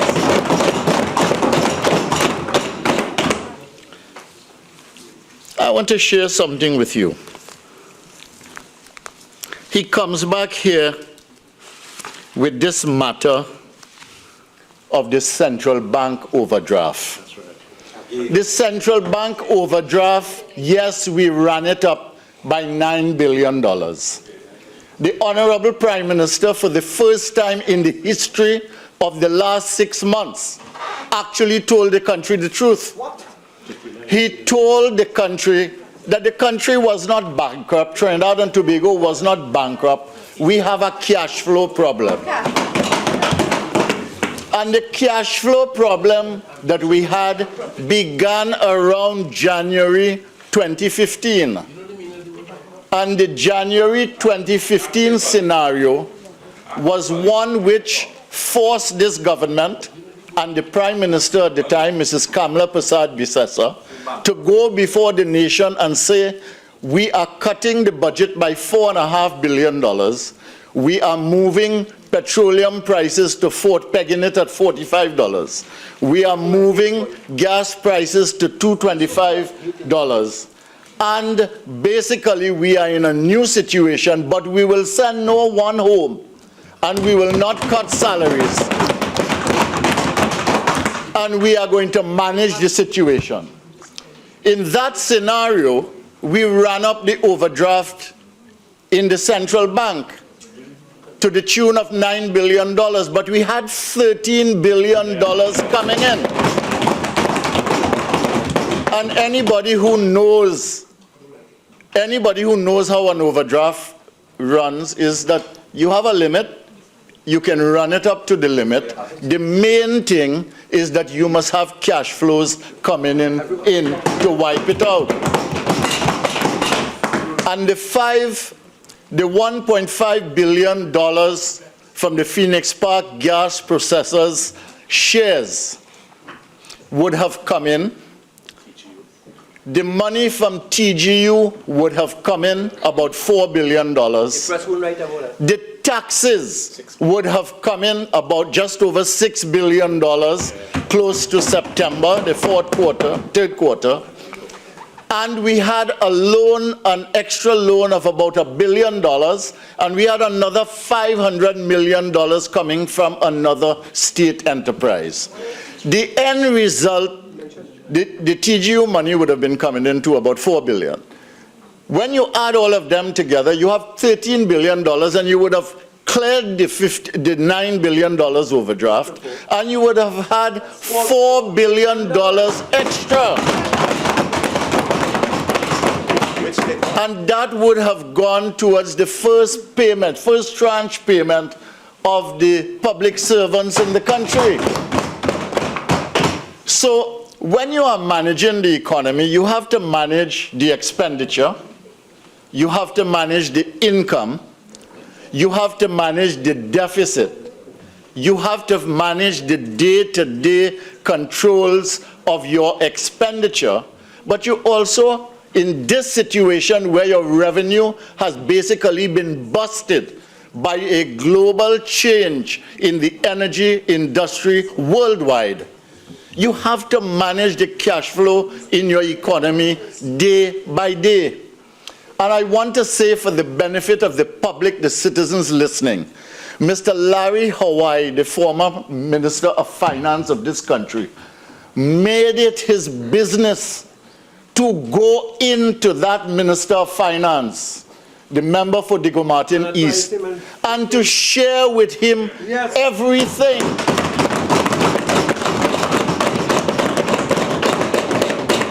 But they botched up the cash flows for whatever reason, and I have my suspicions, and I will share my suspicions here, because I anticipate when he comes in April, he's going to do exactly what I'm saying here.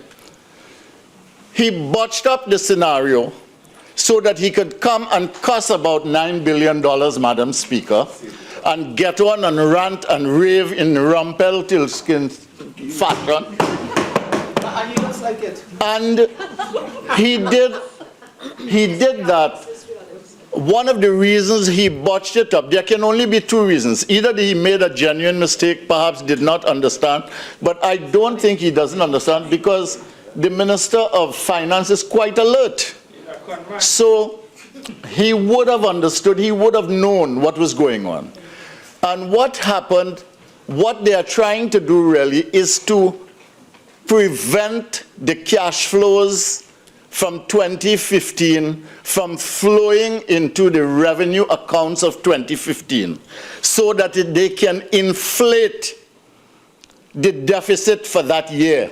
Because that number has not come here in Trinidad and Tobago yet in the Parliament. And what they are therefore doing is that they are moving it into the 2016 accounts, and I will know when they come here in April, so that the 2016 numbers are going to look better. Yes. And this kind of misleading information and fudging of information and manipulation of the public accounts is not appropriate for a democracy such as Trinidad and Tobago. Deception. Fraud. I want to talk about the energy situation. That's the other thing that he mentioned. I want to show you what the energy situation was.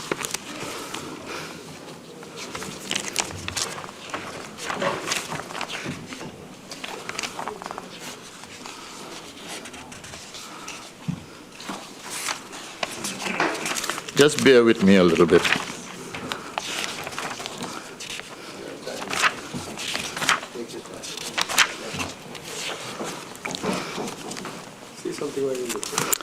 What, I can't find it here, but I know it well enough.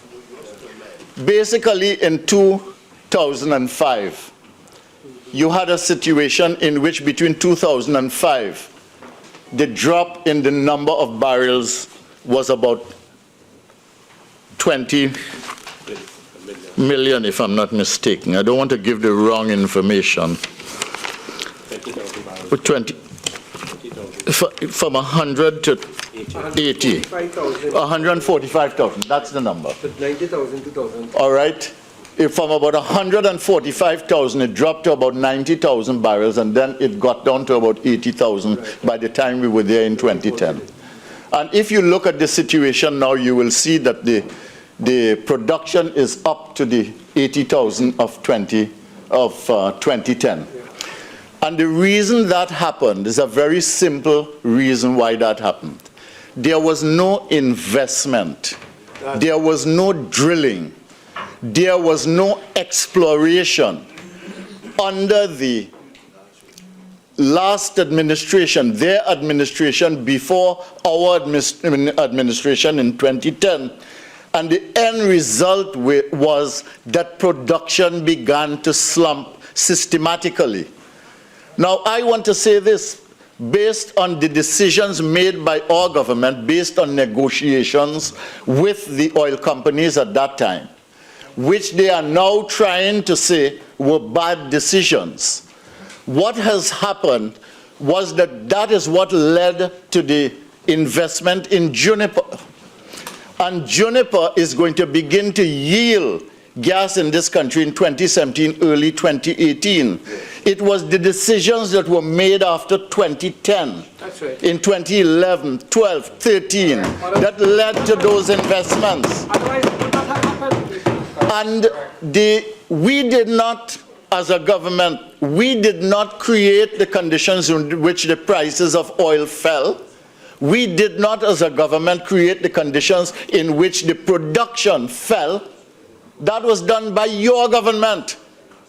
The oil price situation was done by the intervention of the Saudi Arabians in a geopolitical situation in which the entire gas and oil scenario was changing, and the United States was going to become the major exporter and producer of gas in the world. It is in that situation, but you caused the drop in production by your lack of incentives to allow the business sector in energy to invest. We changed that, and because of that, we are going to have oil and gas in 2017. We are also going to have opportunities as far ahead as 2023, and that could be quite significant in this country. And these were the decisions taken. So don't come here and talk about profligate spending. Don't come here and talk about mismanagement. Don't talk about waste. Don't talk about planning. We were doing the planning by action.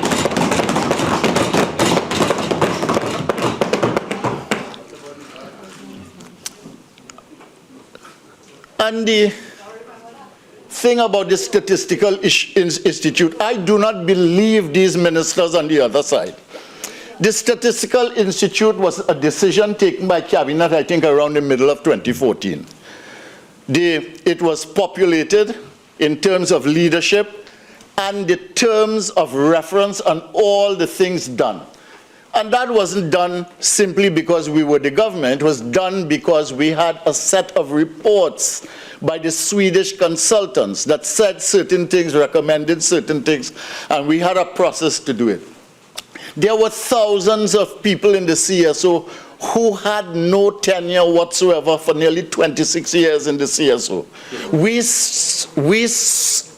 did all of that. We solved all of those problems for those citizens, for those workers in the public sector, because we cared about them. And even though it was coming to the end of our term, we didn't think about that. What we thought about what was the right thing to do, and we did that. We found a home for the Central Statistical Office in Frederick Street. Not them, we. We put them in there, we moved them in there. We found another home for them in Park Street. We did all that was required. And if you are able to do anything now, it is because of all the painstaking work we did in order to establish the transitional arrangements and transformational arrangements for the CSO. In talking about the CSO, by the way, I have not heard an unemployment statistic from the CSO since I left the ministry. And the second thing I want to say is that I have not heard one inflation report from the CSO since I left the ministry. Now I know they were doing the stuff because they were up to date at that time. We had worked with the IMF, we had worked with all the institutions internationally, and we had begun the process of transformation of the inflation record of inflation data, and we had caught up with the unemployment statistics up to the middle, I think, of 2015 at the time. So we should now, by now, have had the third quarter, and in a month we should have the fourth quarter. And usually the central bank would be given the data by the CSO, and they would announce the data in their quarterly reports. I have not seen any of that since September 7th, 2015, I want to say. So don't talk to me about, don't raise issues about efficiency and effectiveness and so on related to the Statistical Institute. And about the debt management strategy, I said I would read that. I think it is important to say that. I think it's important, very important indeed, because this is the Economic Bulletin, volume 15, number 2, pages 93 to 102 is what I have in my hand, and I want to read about the debt scenario in terms of this particular document which comes out of the central bank.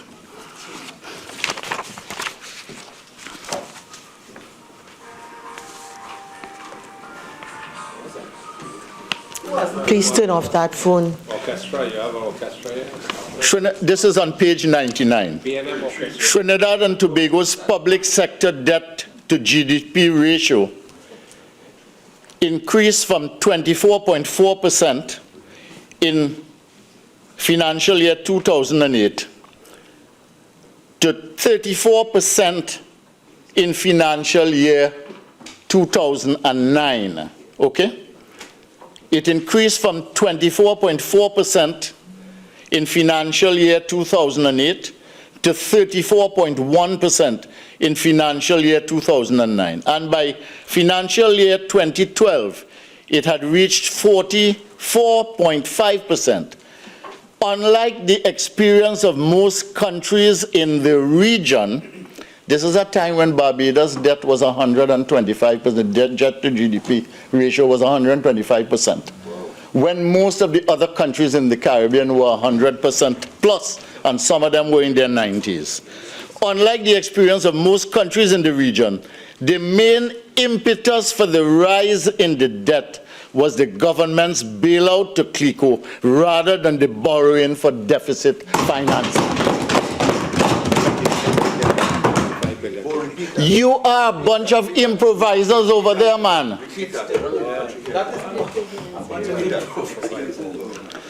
unlike the experience of most countries in the region, Madam Speaker, I repeat, the main impetus for the rise in the debt was the government's bailout to CLICO rather than borrowing for deficit financing.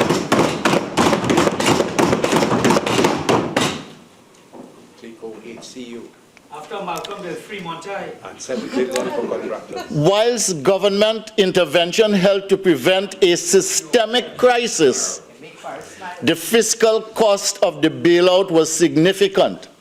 The government had initially envisaged, listen to this, Madam Speaker, and they come to talk about irresponsibility and lack of management and so on of the economy. The government had initially envisaged a cost of 11.9 billion, 8.6% of GDP.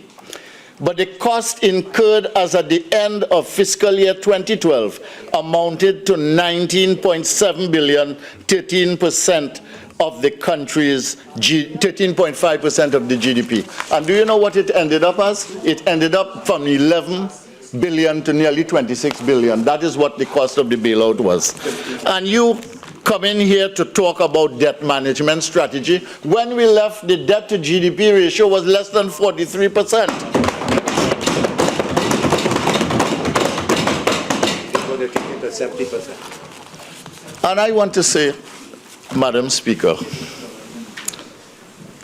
and I want to deal a little bit with this business of VAT,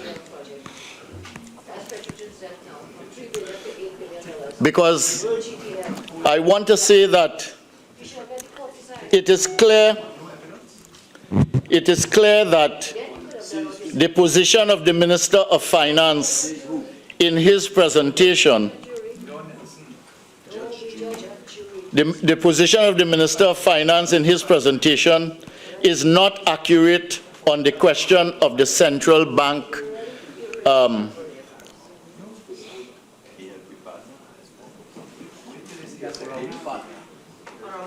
I'd like to hear the contribution from the member on his legs, please.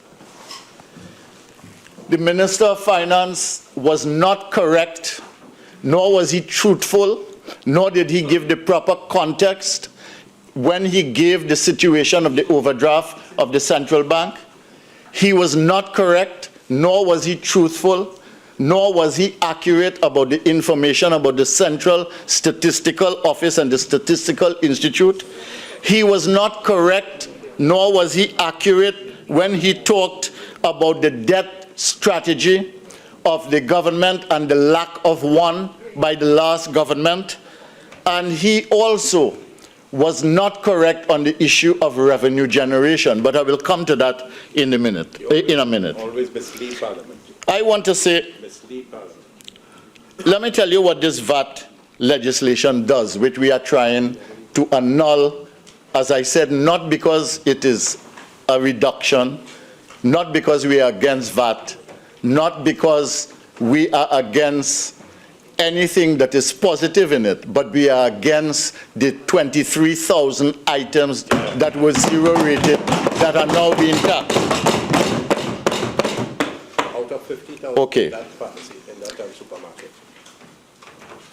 The member for Tabaquite used some information and said that there was a $100 increase in a bag of goods, a basket of goods bought at a certain supermarket in this country. That's $100. $106, okay? But I want to say that was an increase. If you go for a meal in a fancy restaurant and it costs you $2,000 and you're paying 2.5% less on it, that is in fact a $250 boon for the person who is buying the $2,000 of food in the restaurant. I want to say that if you buy a flat screen TV for $10,000, the 2.5% reduction is going to save you $1,250. I want to say that if you buy a luxury SUV the 2.5% is going to save you 20,000. And that is because of the 2.5% reduction. When you look at the other side, you are seeing that for a smaller income, a tighter income on the part of the individual, what you are going to see really is what seems like a small dollar increase to them, but what is going to make a very big and significant impact on their pocketbook. It's going to make a big difference to them.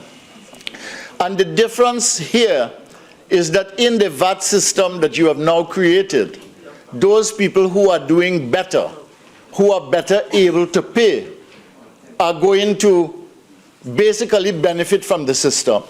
Not that they're not going to pay VAT, not that they're not going to contribute to revenue, but those people who are least able to pay, the vulnerable, the poor, the working poor, all right, single mothers, all of these people are going to have to pay more for things that are very, very basic for them. So I have a serious problem with the zero-rated items that have been brought into the 12.5% net. I do not feel that is right, that is reasonable, and I do not think that it is well thought out. And the minister said that it was because of the fact that they were serious people, that we got recommendations, and we did not do anything else, and they were very serious people. But the recommendations came from the IMF.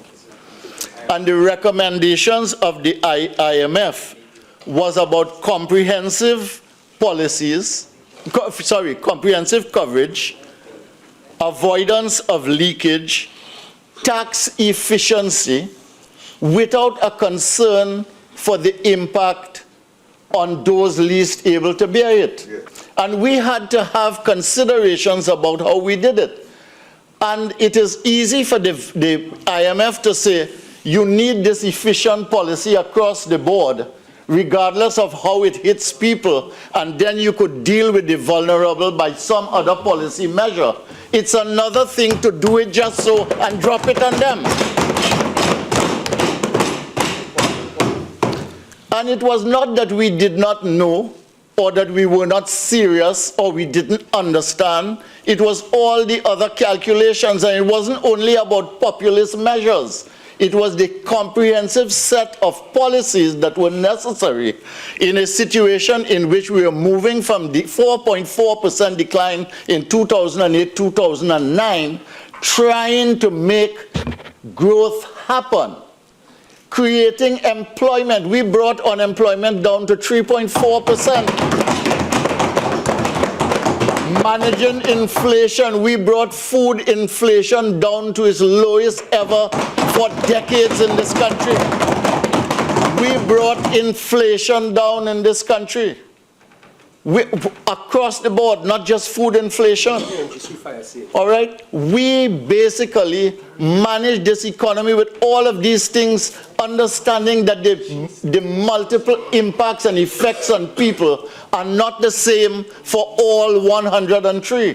It makes a difference whether you live in Westmoreland or you live in East Port of Spain, and whether you are working for a big energy corporation or if you are working on URP. It makes a big difference how you manage these things. So don't come and lecture we here today on tax efficiency and the merits of tax efficiency. We understand the merits of tax efficiency, but you ought to get a set of series of things right now. And that is why we are angry about this VAT strategy. Because all the talk about policy, I don't see how it fit into any policy that I have heard articulated by that government. Now let me look at the business of that same document from the central bank. I think it has something on fiscal performance and the VAT here.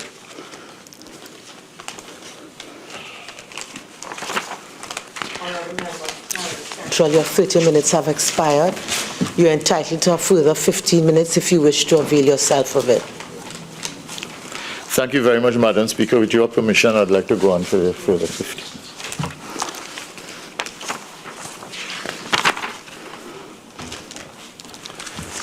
All right, let me read here. This is page 98. It's the same document, Economic Bulletin, volume 15, number 2.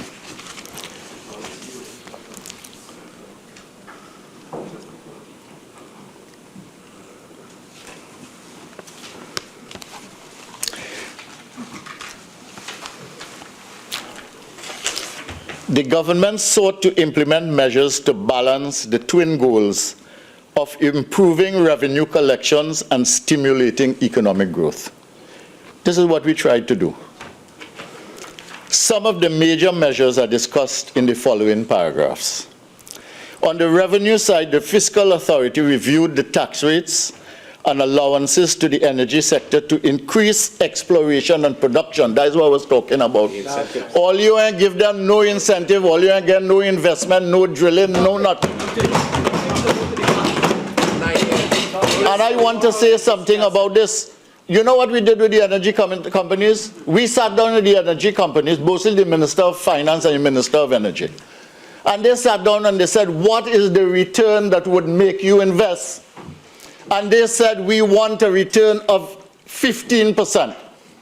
And we worked with them to make sure that they could get that 15% margin so that we could get $2 billion of investment annually in 2012 and 2013, 2014, and I don't know what the figure is in 2015. So, on the revenue side, the fiscal authority reviewed the tax rate and allowances to the energy sector to increase exploration and production. In addition, the government diversified its natural gas cargoes from the United States to higher price markets in the Argentina, Europe, and Japan. There were also initiatives geared towards improving the revenue collections from the non-energy sector. The Customs and Excise Division introduced automated system for customs data, ASICUDA. Additionally, there were 2 tax amnesties in 2000, and that was under your government, and then 2011 for tax penalties and interest owed on late payments of income, corporation, etc., which increased the revenues. These measures, coupled with the recovery in energy prices, helped to improve the fiscal position in Trinidad and Tobago. But the return to positive balances and economic growth has been slower than anticipated. Total revenue rose from 29% of GDP in 2009 to 32% of GDP in 2012. The changes in the energy sector taxation regime allowances are expected to positively impact both exploration and production over the medium term, 3 to 5 years. And I mentioned Juniper. Non-energy revenue also recovered, but at a slower pace than energy receipts, and grew by 13.4% during 2009 to 2012. This revenue was reflected in VAT collections, 23.2%. It improved. Income and profits, 18%, and taxes on international trade, 21.7%. Some of these increases were due to the Import Tax Administration ASICUDA system. The settlement of outstanding wage negotiations will lead to an increase in individual income tax collection and greater collections from non-energy companies, higher import duties and tax amnesties administered. So, the question is, do you tax more first, or do you make your system more efficient and effective first, the revenue collection system, the effectiveness of the system? And we chose not to slap a lash on people, but to manage the system and make it more efficient. Because we knew that at the end of the day, and especially after January, we would love to look at the entire fiscal regime in Trinidad and Tobago and address a situation in a balanced way so that you make an equitable system for Trinidad and Tobago in which the poor could be able to survive and be able to help themselves and to sustain their incomes and their livelihoods and build their families and their homes, send their children to school, make sure they're in good health and do all right, and in which the rich could do a little greater contribution to the society in various ways. And basically, that was our thinking. That is how we think about the thing. And we were not going to tax motor car and alcohol and cigarettes, as you said. In 5 years, we didn't do that. That's right. So we did not tax anybody on anything. Now, that does not mean there's no need for taxes. There are no need for revenue measures, etc. But what we are concerned about is with the manner you are going about it willy-nilly, without any strategy of plan, without any context, just because the IMF tell you that it should be more efficient. And you come in here and you are trying really to fool us and tell us you have a plan and your policy are waiting for all you in April.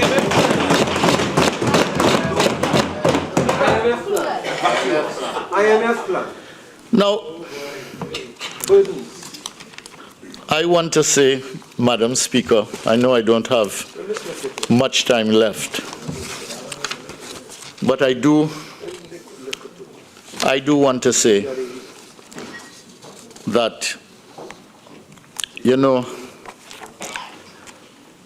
Trinidad and Tobago, after 6 months of this government, Madam Speaker, finds itself in a very difficult situation. Embarrassing situation. We have no policy.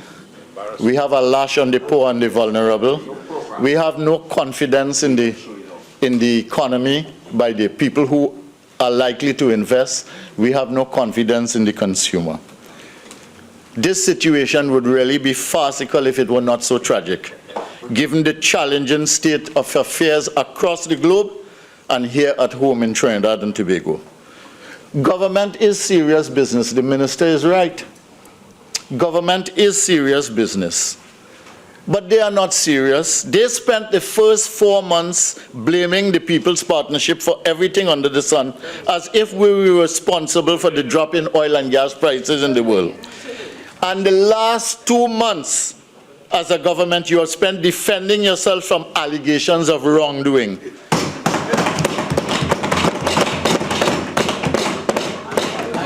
You see how nice it is now? You think this might just be the law of karma playing itself out? And I know it's going to get worse. It can only get worse. Habit is habit. There is no way it will get better. And the arrogance will get worse. What did the Minister of Finance say? That the motion to annul VAT is an act of futility? Well, it depends. The government has the majority and they can always vote against it. But we are making a point about the futility of what is essentially backward thinking. Which government in this day and age taxes books and computers, man, really? Okay? Which government in this day and age, when it goes to cuts education first? We are not saying not to cut spending. We are not saying not to be judicious about the way you manage the finances, but you must have some priorities. But we are making it is the backward thinking that is futile. It is your strategy to blame the last government is now beginning to backfire. And now you have to go straight forward to the country and present what you are going to do to take us out of this situation. And what is the futility is really to use VAT as a revenue-raising strategy with scant regard for the financial, human, social, and psychological consequences that are going to accrue. Now, I want to say that we are at a point in this country where we really need to move the country forward.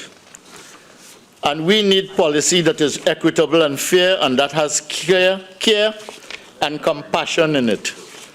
We also need policies that take into account that we are no longer an energy economy, except for the fines that we are going to have in the next few years, that our revenues have dropped, and the diversification agenda is as urgent as it needs to be. More urgent than ever, and there are many things that we need to do. And the beginning of policy cannot be with VAT as your major measure. And if VAT is your major measure, focus on the poor and the vulnerable. We want to know the other things that you are going to do. What are you going to do? In the last situation, if you look at the budgets, you will see that our budget for 2015 was $63 billion. Out of that, we cut $4.5 billion. And in terms of spending, we spent significantly less. This is not something I'm pulling out of a hat. We brought the accounts here in 2015. You brought it, in which it showed that we stayed within budget and we varied under the budget. And despite the election year, there was no significantly larger spending on anything. We spend the money on roads, on hospitals, on whatever it is. Okay?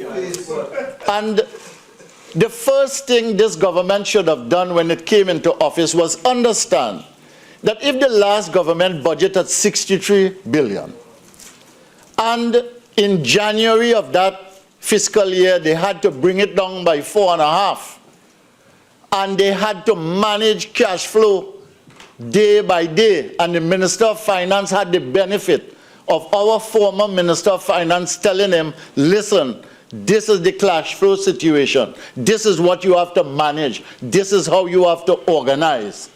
They should have understood that the first thing you do is not bring a budget of $63 billion.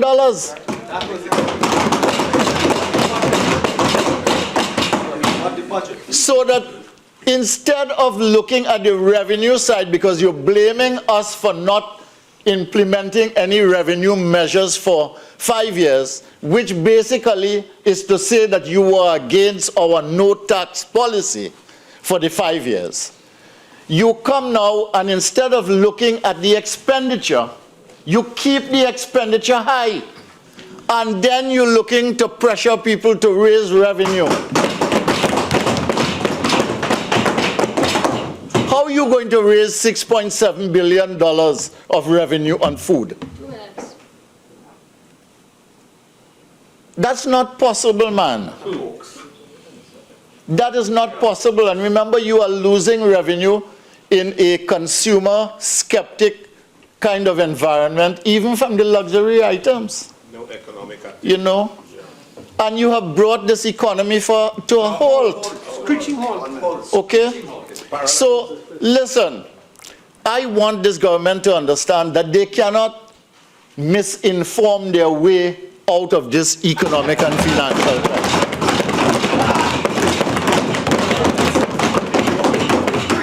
You have to come up with a strategy, and we want to see this economy thrive. We want to see our country back to buoyancy. We want to see our people back to work.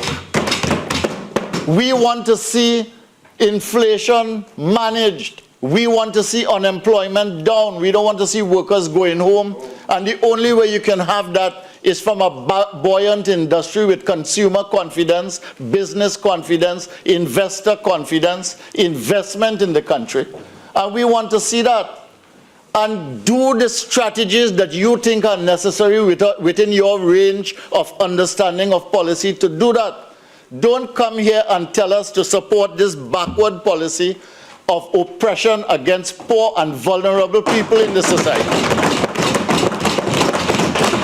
Without any context and without any mutually supporting with information or policy or action. And don't come and tell us that the reason you're in this situation is because of us. When we were there, we ran the country, and you could see everything we built in this country. And you could see all the accounts in this country up to 2015. all of it is there to see. And I want to say something in this. There's very little way you could really waste. Honorable Member for Caroni Central, your speaking time has expired. May I invite you to take your chair, please? Thank you very much, Madam. Member for San Fernando West. Thank you, Madam Speaker. Madam Speaker, Section 55 of the Constitution allows one the privilege of the Parliament's foremost right, the freedom of speech, in a very peculiar context. It allows you to have no liability, civil or criminal, for things said or done in the Parliament. But somehow, I think that freedom of speech ought to be circumscribed by some degree of responsibility. I've listened to two speakers opposite me so far. Lots of chat from those opposite. Couva South, I hear continuously in crosstalk, yet to stand up and make a contribution in this Parliament. But I'm accustomed to crosstalk. So let's deal with the facts before us today. We are here to deal with an extraordinary sitting of the House.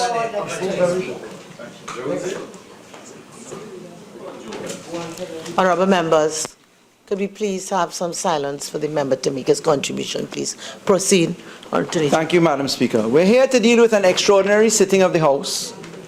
We're here to deal with a motion to negative the VAT order, which has dealt with zero-rated items and which has been published and which stands as law unless it is negatived by virtue of a resolution of this House on a majority basis. We've heard the Honourable Minister of Finance put onto the record facts dealing with, I'll come to those, don't get too anxious, Siparia, dealing with facts from publications pronounced. And then we've heard two members opposite, Tabaquite and Caroni Central, say you can't mismanage your way out, essentially. You can't basically bluff your way out of positions. I think it is the phrase which was commended a short while ago, you can't misinform your way out of the economy. Good speech, Siparia says. Factual it was. I want to ask the Honourable Member opposite.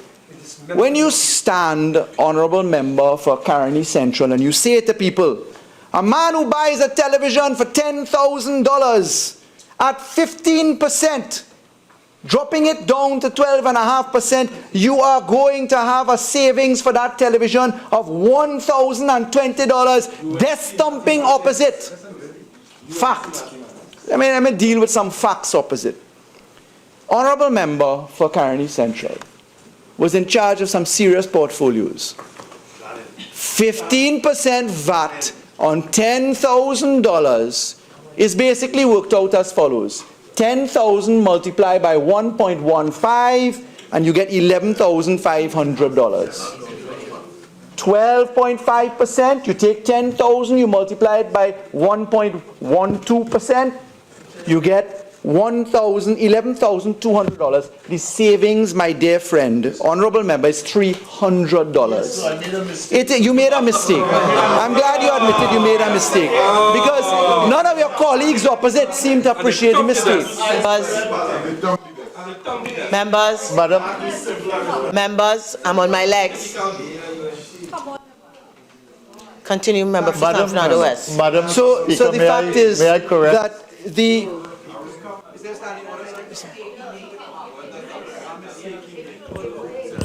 Honourable Member for Caroni Central. No, 1 minute, please. 1 minute. 1 minute, please. Are you making a point of order? Are you seeking leave of your friend to elucidate? You have to... Error, I quoted the 12.5% number instead of the difference between the 15% and the 12.5%. I am sorry, it was not meant to mislead. So, I'm glad for my friend's admission because none of his colleagues picked it up. I did. But I wanted to raise that simple but important point, Madam Speaker, because it is the basis of other presentations comprising the contribution of the learned member, all of which were equally on wrong ground. And let me go through a few of them. Everything is here. The honorable member said that the honorable Minister of Finance was not correct. He was not truthful.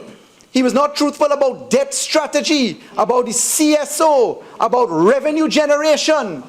He said the honorable member couldn't speak about that, the Minister of Finance. I want to put onto the record that the honorable Minister of Finance wasn't the author of those statements. In fact, an immediate reference on the internet, with your leave, I read from Moody's.com. Moody's Investor Services, rating action. Moody's downgrades Trinidad and Tobago government bond rating and issuer rating to Baa2 from Baa1 and changes the outlook to negative. Global Credit Research, published on the 30th of April 2015. New York, April 2015 said, Moody's Investor Services, stop. Not Minister of Finance now, Colm Imbert, member for Diego Martin Northeast. April 2015. Moody's in April 2015 says it has today downgraded Trinidad and Tobago government bond rating and issuer rating. The key drivers behind the downgrade are: 1, persistent fiscal deficits and challenging prospects for fiscal reform. 2, decline in oil prices and limited economic diversification to weigh negatively on economic growth prospects. 3, weak macroeconomic policy framework given lack of medium-term fiscal strategy and inadequate provision of vital macroeconomic data. Ratings rationale, first driver. Trinidad and Tobago's fiscal accounts have been reportedly recurring deficits to the order of 2 to 3% of GDP since 2009, after consecutive surpluses were observed over the previous 8 years. Going forward, implementing fiscal reform to put the government accounts on a more sound footing will likely be challenging in the context of low oil prices and potential spillover of low gas prices in the US to other markets. Further, lack of medium-term fiscal framework and reliance on one-off measures to cut spending undermines the authority's ability to achieve a durable turnaround in fiscal metrics. While Trinidad and Tobago's Heritage and Stabilization Fund is an important element of the sovereign balance sheet, it has not been used as a counter-cyclical pool policy, thus limiting its ability to compensate for negative impact, etc. Second driver, decline in oil prices and limited economic diversification to weigh negatively on economic. Trinidad remains heavily reliant on oil and gas sector, and accordingly economic activity and fiscal stability is predicated on its performance. Economic growth has slowed down in the post-crisis period as a result of maintenance-related disruption in gas production. Third driver, and I'm passing over a few of the other facts. Weak macroeconomic policy framework given lack of medium-term fiscal strategy.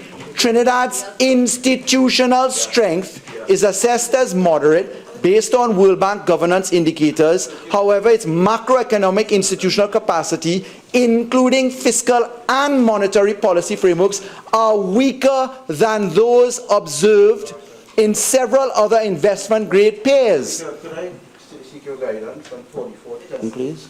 4410. 4410. You've been reading for so many minutes. So, on a point of order you are making, Honourable Member. Honourable Member for San Fernando West, while you may be permitted to refer to any reference and extracts, I will ask you, please, it's a debate, and therefore to limit how much of the reading of your reference is put on record. I am simply referring to facts on the record, and certainly I am not one to read from a speech, but I'm guided by you. Thank you for allowing me to refer, as I am doing. It causes my friends great discomfort, Madam Speaker, because the fact is, members opposite each one after each one, voices opposite as voices opposite go, are uncomfortable with the fact that international agencies have persistently put onto the international record the fact that this government has now, the fact that this government is on the now track of a path left by those opposite now, where you have something to say? Honorable member for Princestown, please. There is a standing order that regulates the behavior while another member is on his legs. I will ask you to please be guided by that. Yes, Madam Speaker. I hope I get some injury time for these constant interruptions. But Madam Speaker, the point is, the track record left by the last government, as observed by international agencies, is one which speaks to a failure to implement the very essential framework for governance, particularly from a fiscal and monetary point of view. And when the honourable members opposite speak about the state of our economy in a rather hysterical position, listening to the honourable member for Tabaquite talking about being a responsible opposition, crying people, actions, people are now losing confidence, that you must be in touch with constituents and walk the ground, you must deal with vulnerable people, Robin Hood in reverse, do the math. When you listen to the honourable members opposite, Madam Speaker, I have to wonder if these are the same members that governed this country for 5 years. Because when one looks to the budget after budget presentation of the ministers of finance who sat in the period prior to 2015's general election, it was very long on expenditure and very short on revenue statement.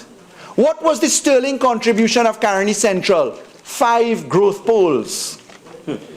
Sometimes referred to anecdotally by those members in the public as greasy poles. Greasy poles because nothing ever happened in relation to them. We heard about Southeast Port of Spain, growth pole. We heard about growth poles all over the country. Nothing can account for the kind of expenditure that we saw. Record expenditure by those now opposite in a 5-year period, which resulted in Princestown. Honourable member for St. Joseph, please. Members, again, I caution the entire House to please observe the proper decorum that you are all capable of. Continue, please. Thank you, Madam Speaker. Madam Speaker, I sometimes wonder why it is that those who like to give lashes can't take them, you know. I sometimes wonder about that.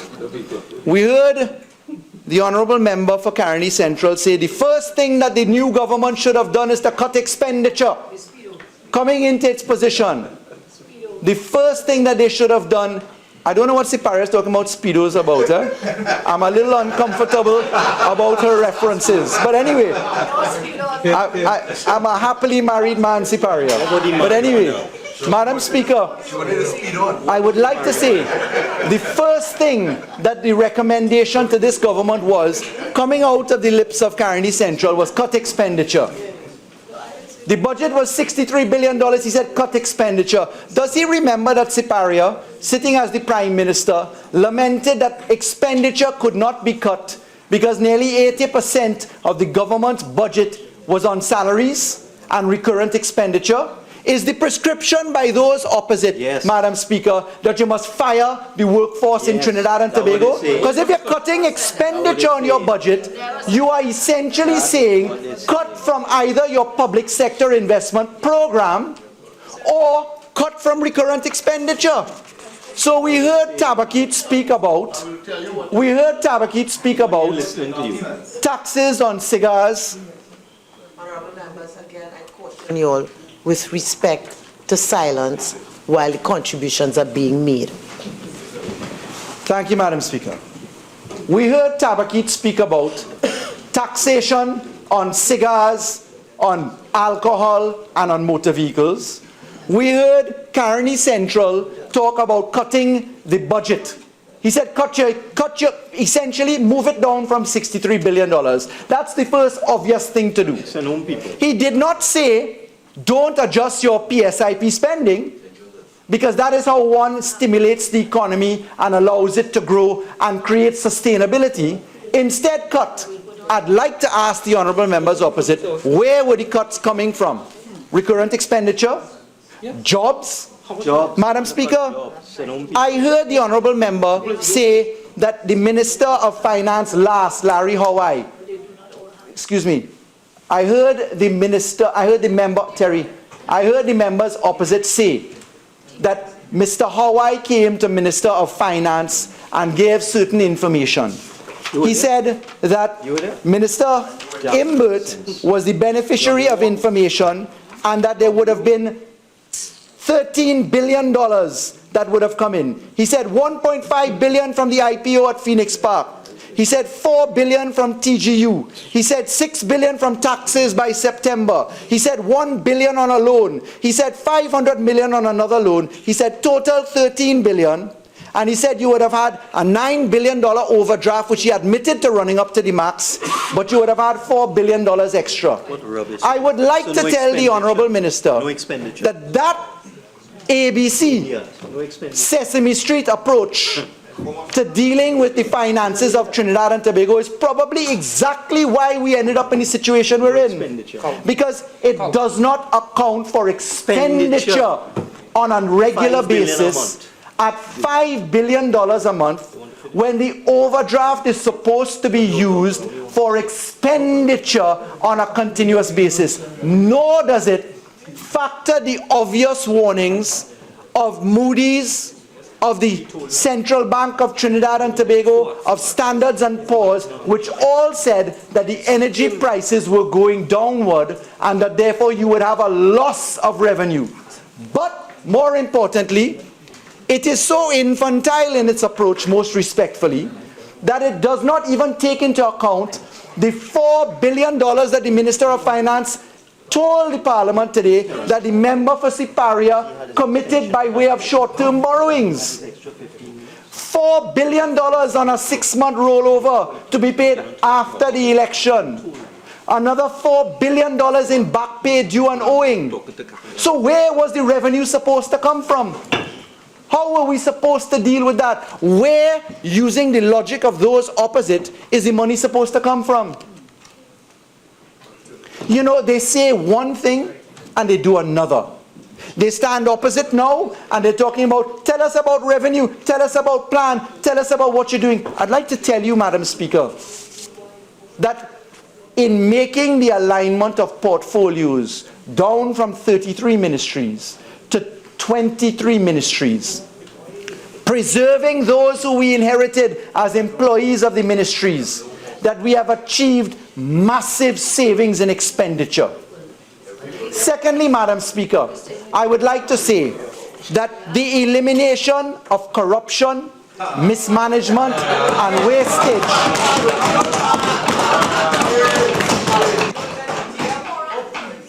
Continue, please, San Fernando.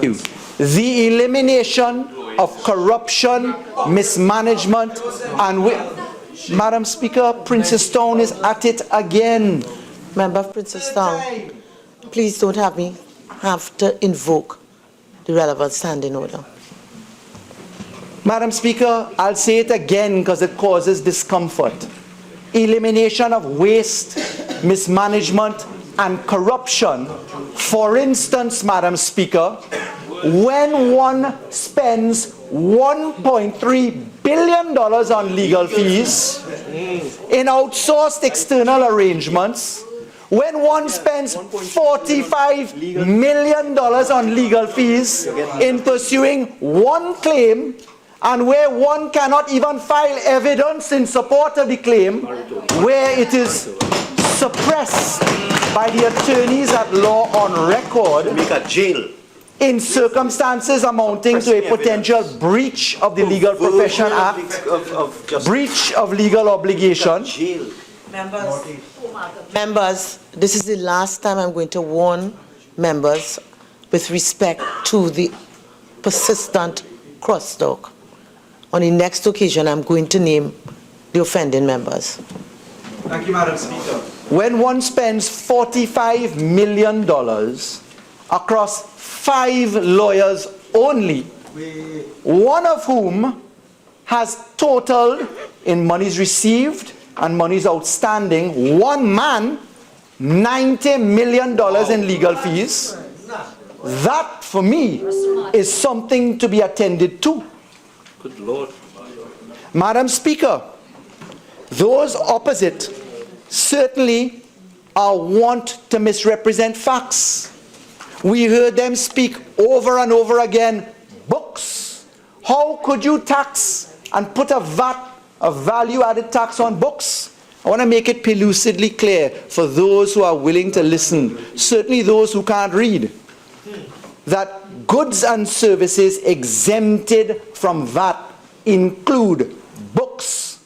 The books and printed material which have remained zero rated are workbooks, activity books, exercise books, and other books used for educational purposes in schools, colleges, and other educational institutions.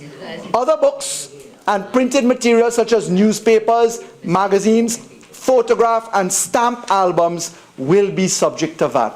But you see, there's a material distinction between what I have just read out and what has been said opposite. Exactly. There's a material distinction in mathematics that says a drop from 15% to 12.5% is $1,020 savings, when in fact it's $200 savings. There's a material difference in saying you're going to get $13 billion, your overdraft is only $9 billion, therefore you have $4 billion extra, when you omit to tell the nation that there are $4 billion in short-term loans coming at you, which certainly Larry Howe did not tell the Minister of Finance, when there are another $4 billion in back pay, which the Honourable Minister of Finance did not have information from the last Minister of Finance on. And I wish to tell the Honourable members opposite, the TGU loan of $4 billion, trumpeted as something to solve the overdraft situation, cannot and could not have been delivered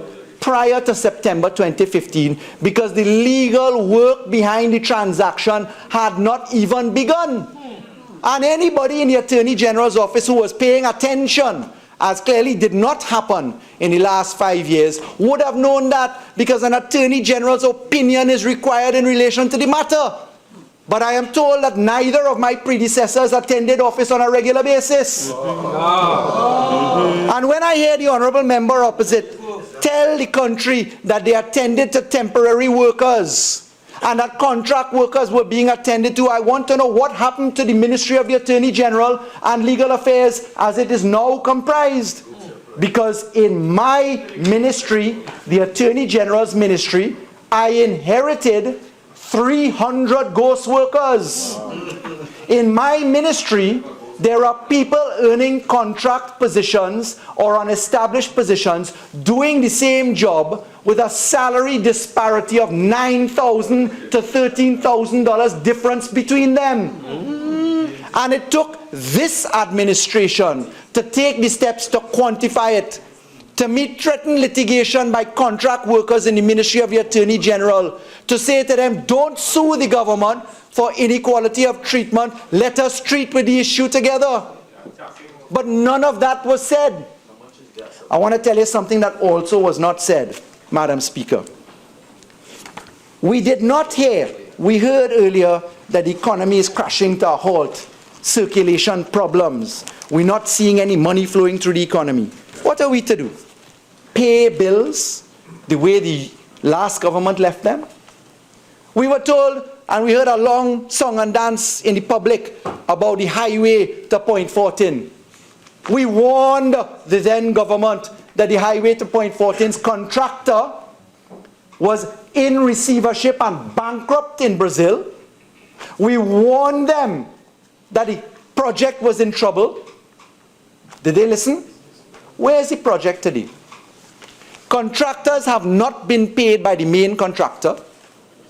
no international lending in terms of confidence and circulation of money, no international lending with matrices for supervision applied over the procurement of that contract. $7 billion mushroomed to nearly $10 billion in expenditure from the overdraft and cash flows of Trinidad and Tobago. Equipment from that contractor being sold left, right and center to pay bills. The valuation of works actually is now a negative valuation where the contractor owes the government money because there's been an overpayment by the last minister with responsibility for that and the last body NIDCO with responsibility for that. But we didn't hear any of that.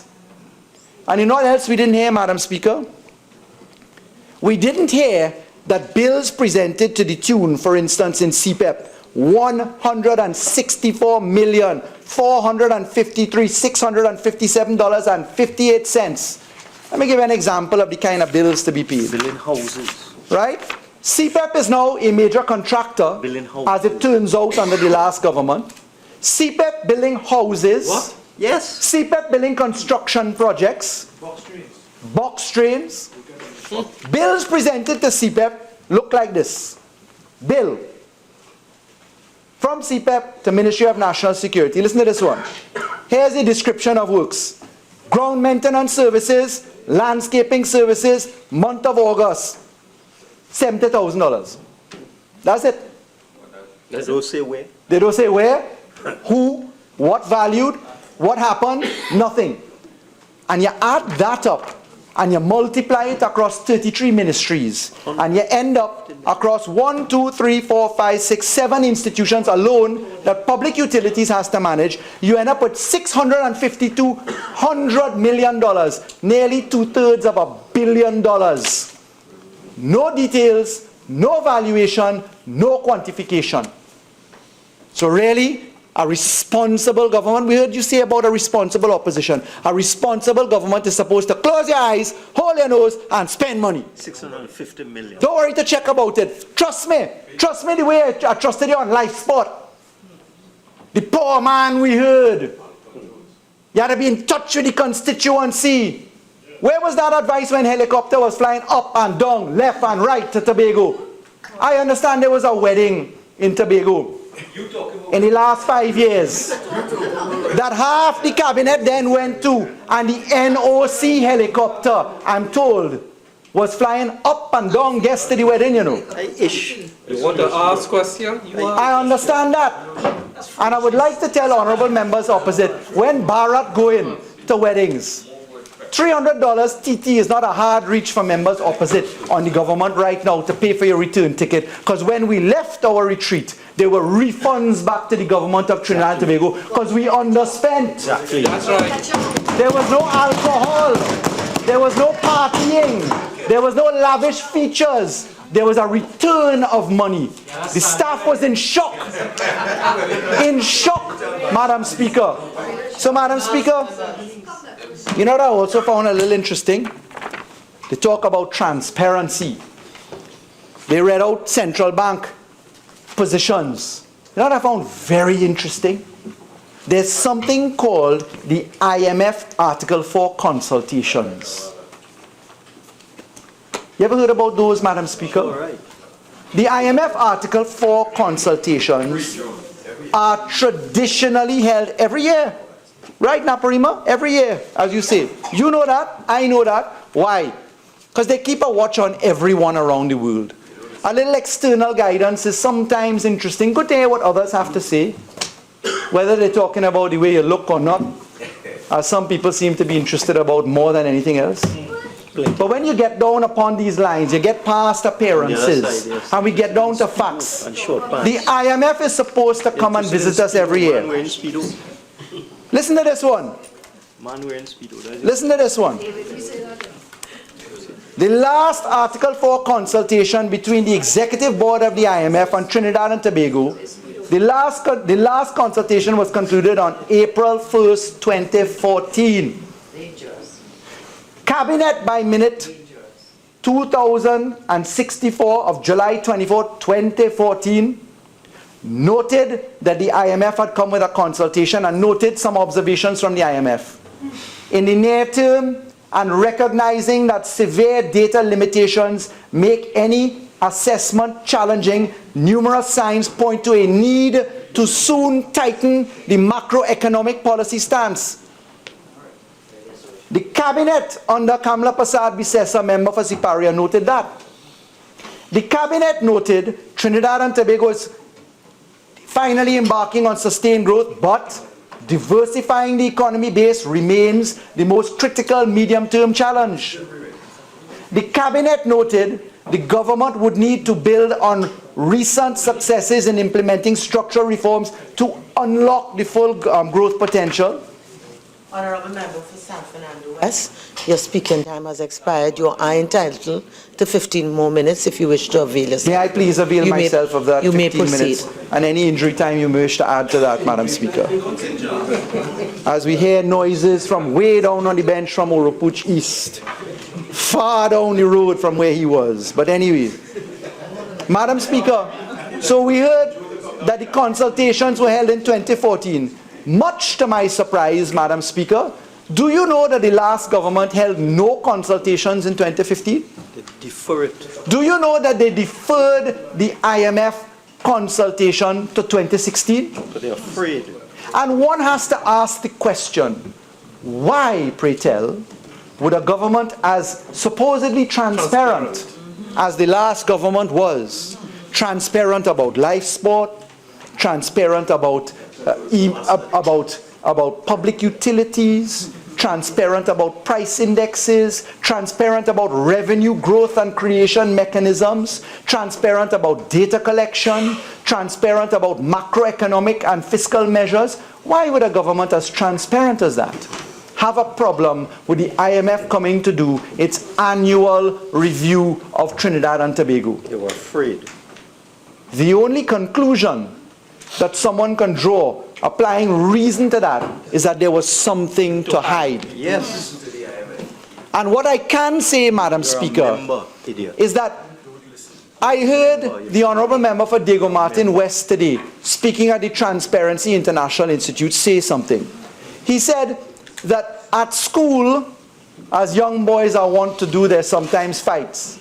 But you're told that you ought not to threaten things lightly. If you have to do something, just do it. And I would like to say, by way of accounting to the people of Trinidad and Tobago, that upon entry into office in September, upon dealing with a budget in October, upon analyzing the shift in ministries down from the wastage that we inherited of 33 ministries and driving it down to 23 ministries, upon keeping all of the employees that we kept, no matter where they came from. They were people hired in Trinidad and Tobago by a government. They have a legitimate expectation. They were kept. Upon looking at the rationalization of projects, upon inheriting a structure where you get a one-liner that says, pay 2/3 of $1 billion and close your eyes. Upon watching litigation where you spend $1.3 billion in litigation, where you have a ministry with 300 ghost workers, and that's one ministry alone, where you have litigation where evidence is suppressed, where there are no witness statements filed, where $45 million is spent in litigation and you can't even file evidence in support of your claim. Malcolm Jones matter? That it is incumbent upon a sitting government to analyze the four corners of what is to be done and then pronounce upon its plan. There's no coincidence that the Honourable Minister has announced today, the Minister of Finance, that the mid-year review will be on the 8th of April. There's no coincidence. It's spot on target. And what the people of Trinidad and Tobago are saying, most respectfully, Madam Speaker, is that this is the first time that they have heard statistical information coming out. And I would like to say, Madam Speaker, that the Office of the Attorney General is going to be publishing in a matter of mere weeks, if not before, its full legislative agenda, its long-term agenda, its medium-term agenda, its short-term agenda, that we will be hosting public consultations where we will roll out the facts in relation to the prison system, the criminal justice system, constitutional issues of reform, where we will be talking about what we have found as a nation and what we must embrace. You see, the CFATF as an FSRB, a FATF-styled regional body, has an obligation to implement certain measures. And the measures are critical measures that affect Trinidad and Tobago's ability to do business. Siparia is a little bit lost. She's asking about banks. I'm surprised that a Prime Minister past does not know what FATF is. But anyway, the point is that right now in Trinidad and Tobago, as a result of the 4th round mutual evaluation by the CFATF, corresponding banking is at risk. Disclosure of equitable interests. Those of you who have bought properties and hidden them in people's names and don't want to be found, those of you who are afraid of discovery of equitable ownership, CFATF has said that we need to make that transparent. Those of you who have engaged in money laundering by way of taxing percentages of fees paid, those of you who have sought to hide money and assets, CFATF has said you need not only to make that transparent, but you need to have something called civil asset forfeiture, which I have the pleasure of announcing has been drafted already by the AG's office. But I want to say this: civil asset forfeiture is a property right that's going to be affected, because what the legislation says for national consumption is explain your wealth. If you have a massive home and your income is $2,000, $5,000, $60,000 a month, but the home is worth $30 and $40 million, you have to explain your wealth in acquiring that asset. And if you can't explain your wealth, you're going to lose your wealth until you can explain your wealth. What about malls in Holland? And that is a message not only for malls in Holland or elsewhere, Yes. but that is a message, Madam Speaker, for Trinidad and Tobago to have consultation on. Because the country will be looking at who is willing to support legislation of that type and who is not. So, Madam Speaker, when we start to roll out the de-siloing of information management, the ability for the Financial Intelligence Unit to operate. Continue, please, Member. Thank you, Madam Speaker. When we start to roll out the de-siloing of information management, be it between the Board of Inland Revenue, the Financial Intelligence Unit, the Financial Investigation Bureau of the TTPS, the ACIB, when you deal with those things, when the entities deal with them, you start to put teeth into the system. Because the government's role is to enable the structures. The government's role is not to persecute people or witch hunt people. But what I can tell you, Madam Speaker, is that I hope that members of Trinidad and Tobago, as citizens as a whole, understand the days for corruption, mismanagement, and wastage are over. And I'll tell you why. They are over. And Madam Speaker, I'm hearing Malcolm Jones. Let me deal with this one time. I have passed the papers in the Malcolm Jones matter, I'm proud to say, to the Law Association. The Law Association has received the papers in the Malcolm Jones matter, all legal opinions, pleadings, and orders. For the first time ever, an Attorney General of Trinidad and Tobago has put papers and passed legal opinions lifting the privileges in relation to those to the Law Association. And I would like to tell you that I have done so because I am confident that the actions of the Board of Petrotrin in deciding by itself to deal with things. Thank you very much, Honourable Attorney General.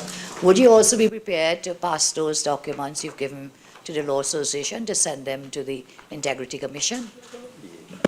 Madam Speaker, I don't know that the Integrity Commission has even asked for it. But what I can say, the Law Association asked for it and I passed it. The day the Integrity Commission asks for it, I will pass it. Because it's quite simple. There is nothing to hide. And if the Honourable Leader of the Opposition intends to deal with the Board of Petrotrin in its decision, then she's entitled to do so. But I just want to say it was improper of an Attorney General of Trinidad and Tobago to be managing litigation for Petrotrin. That is what we call in law maintenance and champati. It is frowned upon in law. You cannot foster litigation and pay for litigation for someone else. And the issue of professional liability in suppressing evidence will be dealt with. So this government has nothing to hide. We have broken every mold in terms of transparency and will continue to do so, Madam Speaker. So, Madam Speaker, when one hears the entourage of allegation coming opposite on a simple an issue as failing to calculate the difference between $1,000 and $200, on a simple difference of $9 billion in supposed overdraft, and how you're going to pay that off when it turns out it was closer to $22 billion. You can't really take what is said opposite seriously, Madam Speaker. You just can't. And Madam Speaker, we intend as a government, having done 6 months of analysis, to bring it to the attention of the people of Trinidad and Tobago for disclosure, for discussion and transparency. Because I can assure you, being red and ready didn't mean being a motor mouth from day one. Being red and ready in opposition and moving to government meant you have an obligation to come and do your homework. You speak from a factual position. You deal with aplomb. I want to point out to you, Madam Speaker, as I wrap up.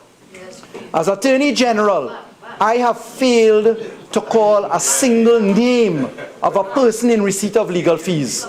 Quite the opposite of what was done by Attorneys General prior. And the reason that I have done that is that there is an obligation to check your facts first. Can't just run off persecuting. Where the piano gone? Whoop, piano arrive. Sue. Everything falls apart. Litigation, pre-action protocol. Millions of dollars, hundreds of millions of dollars, $1.2 billion in legal fees spent, and nothing to show for it. So, Madam Speaker, the contributions of those opposite have fallen short of the mark. They are inaccurate. They misrepresent the facts from international lending agencies, from international reviewing agencies. They defy logic. They have not once put onto the record in 5 years of government and now 6 months of opposition, not one squeak as to where revenue is to come from. Not one squeak. We spent close to, if you add contingent liabilities, by the last government, we spent close to $400 billion. And we don't have one revenue generating asset to show for it. So, Madam Speaker, we're not troubled by the machinations of a few. We're not troubled by the noise of some empty vessels, surely not in this house. But machinations is an Italian word from Machiavelli. C-H-I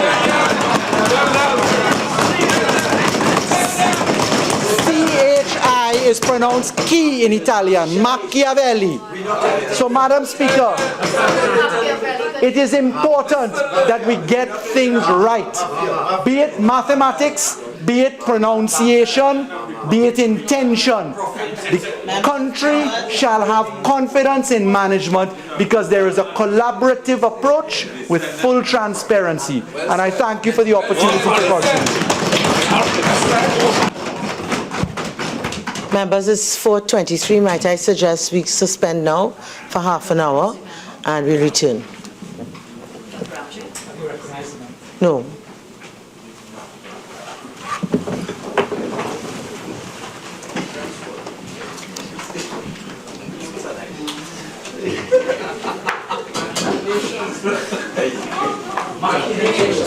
Brave boy. You really advocate the boy. Brave boy.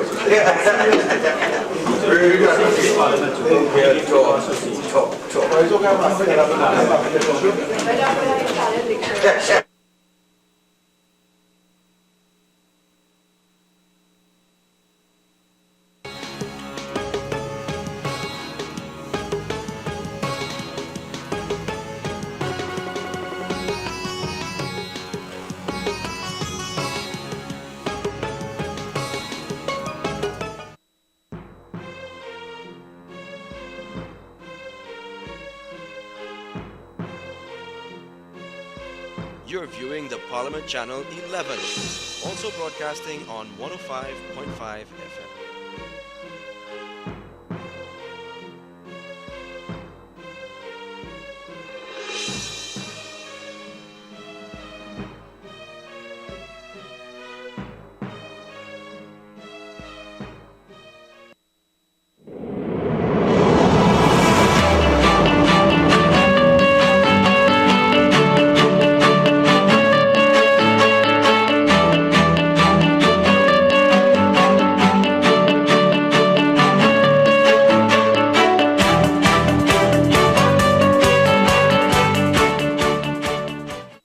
On Tuesday, March the 8th, 2016, countries around the world will join in celebrating International Women's Day, a day forged in the cauldron of the struggles of women the world over for better and safer working conditions, better pay, the right to vote, and equal rights for women, among other rights.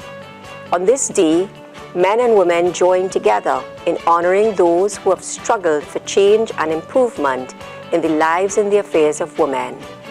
It is a day truly to be celebrated. This year, International Women's Day will be celebrated in over 100 countries. So significant has this day become that it is a public holiday in some countries. The theme for this year's celebration is Planet 50/50, Step It Up for Gender Equality. The theme derives from the adoption in 2015 by countries throughout the world, Trinidad and Tobago included, of a new sustainable development agenda over the next 15 years. Included among the goals identified by this agenda is the goal of gender equality. Gender equality is no mere theoretical ambition. It is a developmental imperative. With close to half the world's population being female, it is a truth both inescapable and universally acknowledged that our world cannot move forward unless women and girls move forward. The research has long shown that societies that discriminate against women tend to experience less rapid economic growth and poverty reduction than societies that treat males and females more equally. More than simply a benevolent throwaway of policymakers, gender equality is a cornerstone of enlightened economic and social policy. While tremendous strides have been made in the area of gender equality across the globe, much remains to be done. Research indicates that the majority of the world's close to 1 billion absolute poor are women. Pernicious and indefensible wage gaps persist, with women still receiving less pay than men for the same work. And women continue to be victims of violence, with the shocking reality that rape and domestic violence are among the significant causes of disability in women. This year's celebration is tempered by these harsh realities. This is not to say that there have not been significant advances made, especially here at home in Trinidad and Tobago. According to the World Economic Forum 2015 Global Gender Gap Index, a measurement which ranks 145 economies according to how well they leverage their female talent pool, Trinidad and Tobago is progressing reasonably well. Where a rating of 0 equals inequality and a rating of 1 equals equality, Trinidad and Tobago rates 46th in the world with a score of 0.72, closer to equality than not. Trinidad and Tobago's scores for some areas were as follows: educational attainment 0.99, serving as legislators, senior officials and managers 0.77, professional and technical workers 1, and ability for women to rise to positions of leadership 4.7 out of the highest score worldwide of 7.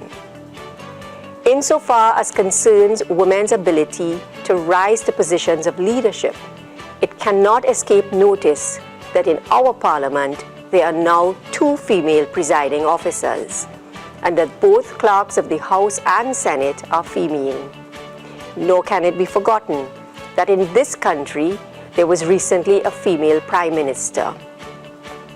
We have also had women serving as Attorney General and as the Minister of Finance. In the area of commerce, we have had women serving as the Financial Services Ombudsman, as managing directors of large commercial banks and leaders of the chambers of commerce. In almost all other professions, including the legal, medical, nursing and teaching professions, reports are that women are excelling. As we celebrate International Women's Day this year, there is therefore much to be thankful for. Still, let us not be forgetful of the work that remains to be done, both in Trinidad and Tobago and in other countries of the world, in which the move towards gender equality has been progressing more slowly.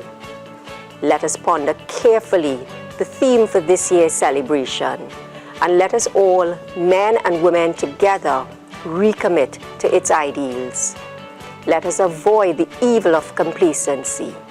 Rather, with redoubled commitment, let us, as one nation under God, press on to the mark of ensuring that all girls and all women here and the world over are guaranteed equal access to development and equal access to participation in every sector of social, economic, and political life.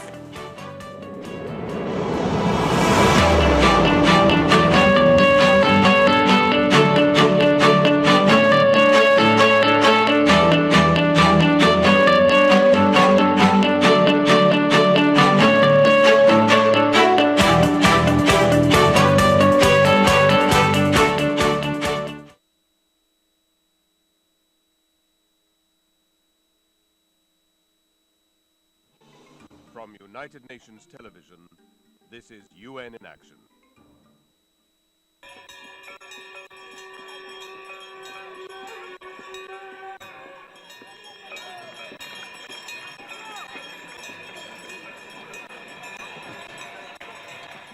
On the banks of the Ganges River,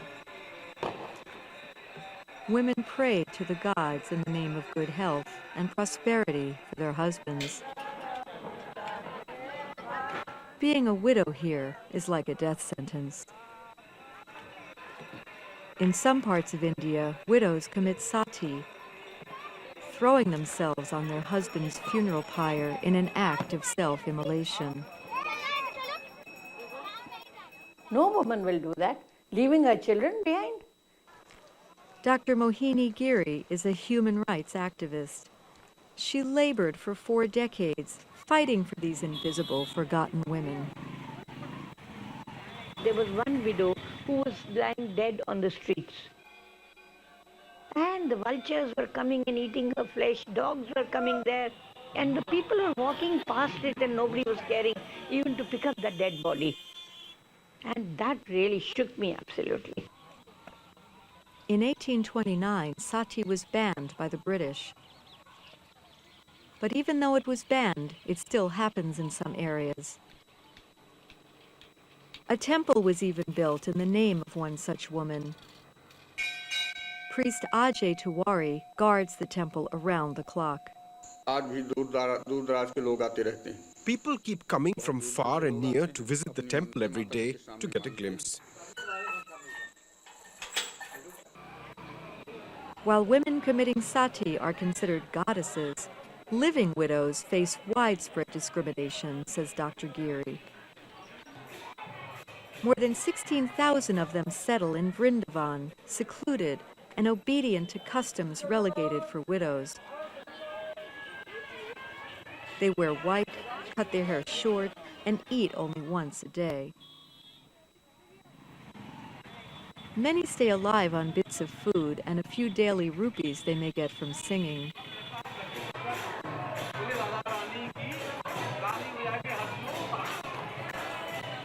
And those who can no longer sing resort to begging in the streets, living one day at a time.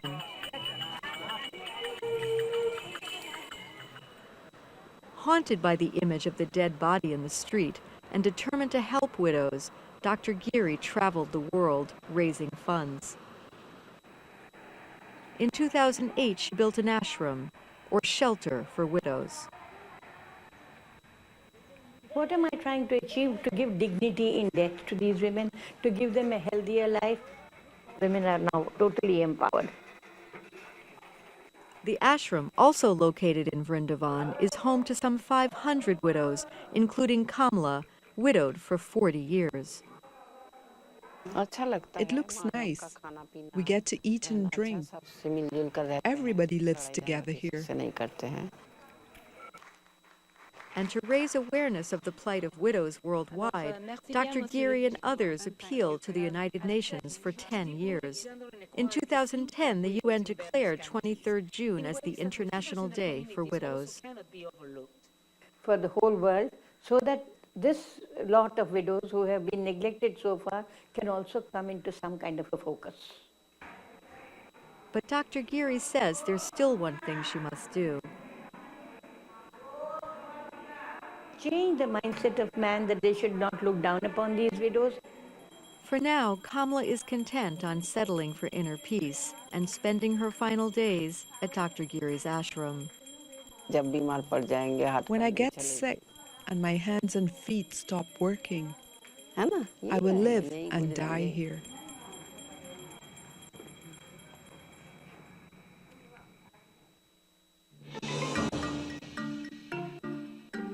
This report was produced by Mary Ferreira for the United Nations.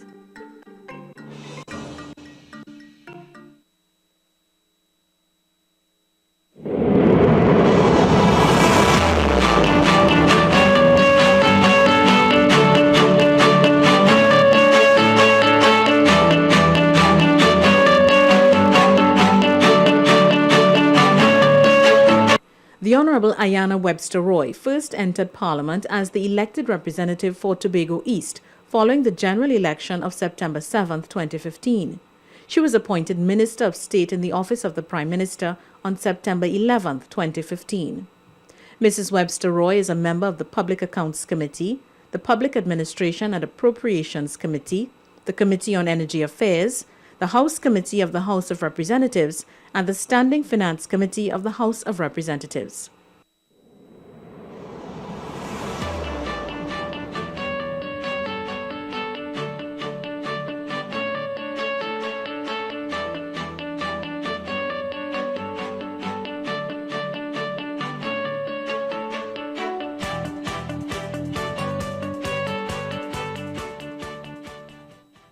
Tuesday, 8th March 2016 shall mark the 105th anniversary of a date in the international calendar of events to commemorate women's struggle for the recognition of their contributions to society and for the acceptance of their rights as an equal partner with men.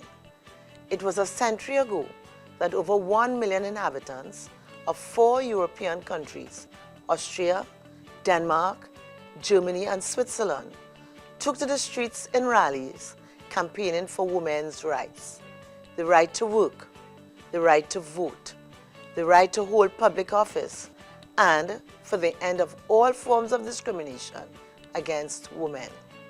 But as bold and as significant an event that had been, it was not until the year 1975, some 64 years later, that the United Nations resolved that March 8th be specifically dedicated to focus on the aspirations of gender equality. This year, United Nations has highlighted international focus under the thematic banner, Planet 50-50 by 2030, Step It Up for Gender Equality. This theme ties in the objective of gender equality with the Sustainable Development Goals Agenda 2030. The Sustainable Development Agenda contains 17 goals, most of which include a gender element, such as a goal which includes a commitment to ensure that all girls and boys complete free, equitable, and quality primary and secondary education by 2030.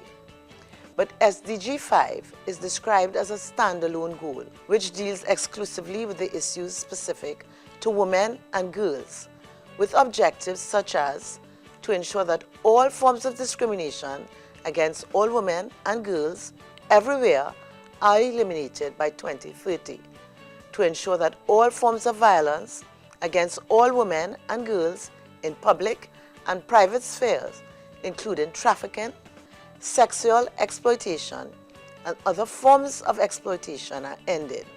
The urgent need for more specifically identifying targeted goals and setting a fixed timeline is underscored by data recently published by the World Economic Forum. It cannot be denied that progress has been made internationally in achieving the recognition of women's rights and valuing women's contributions. However, the aspects in which gains have occurred may be somewhat illusionary. The World Economic Forum in 2014 forecasted that gender parity internationally would be attained by the year 2095. However, in 2015, a re-evaluation of the nature and pace of progress demonstrated that there was a real hemorrhage in overall progress. The revised estimate concluded that the global gender gap would not be closed until 2133 if we didn't step it up. In Trinidad and Tobago, the gains in certain spheres may result in a similar mirage. We have witnessed major advancements in women's achievements. In the political arena, we have had a female Minister of Finance, a female Minister of Energy, 3 female Attorneys General, and a female Prime Minister. In the Parliament, we have had a female Chief Whip in both houses, a female Leader of the House, a female Presiding Officer in each of the houses, and currently, for the first time, we have female Presiding Officers simultaneously in both chambers.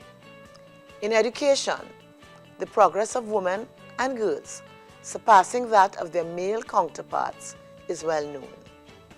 However, one only has to glance at the dailies to see that our society has a long way yet to travel in the areas of making women safe, in the protection of women and girls, and that no longer women can be considered the vulnerable gender. It is heartening that there are some other developments taking place during this year's observances, which recognize that the advancement of women's rights cannot be confined to a movement for women by women. The adoption of initiatives like He for She and the approach taken by our own local organizations in promoting the agenda under the theme Gender Parity may assist in our stepping it up. Men too have a role in advancing the rights of women, and in enlisting them in our cause may result in their appreciation of the importance of supporting and respecting their wives, girlfriends, female co-workers, female classmates, and females in general. As parents, we must engender in our sons and daughters respect not just for the opposite sex, but respect for fellow human beings. As more senior adults, we must accept responsibility for shaping the minds of our young men and women. Specifically, in our roles as members of Parliament, we must be acutely aware that every word we speak, every action we perform, and every responsibility that we refuse to discharge comes under the scrutiny of those who are most impressionable. In a world of Facebook and Instagram, the images to which our young people are exposed are now more instant, graphic, and uncensored. It is therefore increasingly more important for us to ensure that our conduct, both in private and in public, is always exemplary, demonstrating the parity of gender to which we say we ascribe. May I take this opportunity to wish our nation and the international community a reflective and progressive International Women's Day.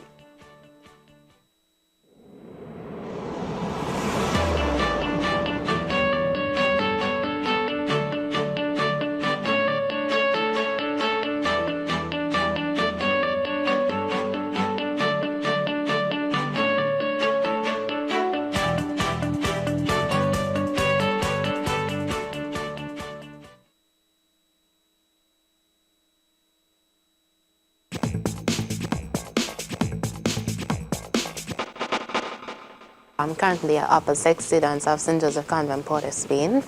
After upper six, I like to go to the University of the West Indies to study law.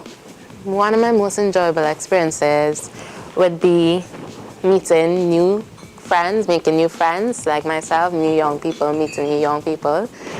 I have to say that they made this experience a lot easier for me because every day which I came here, they realized that I had issues of being shy, but they were always there supporting me, being like, it's okay, just be yourself, it's easy, go ahead. So I enjoyed that. And also, I enjoyed the last part where I had to call out all the names, because like all the attention was on me. I felt powerful, so I enjoyed that.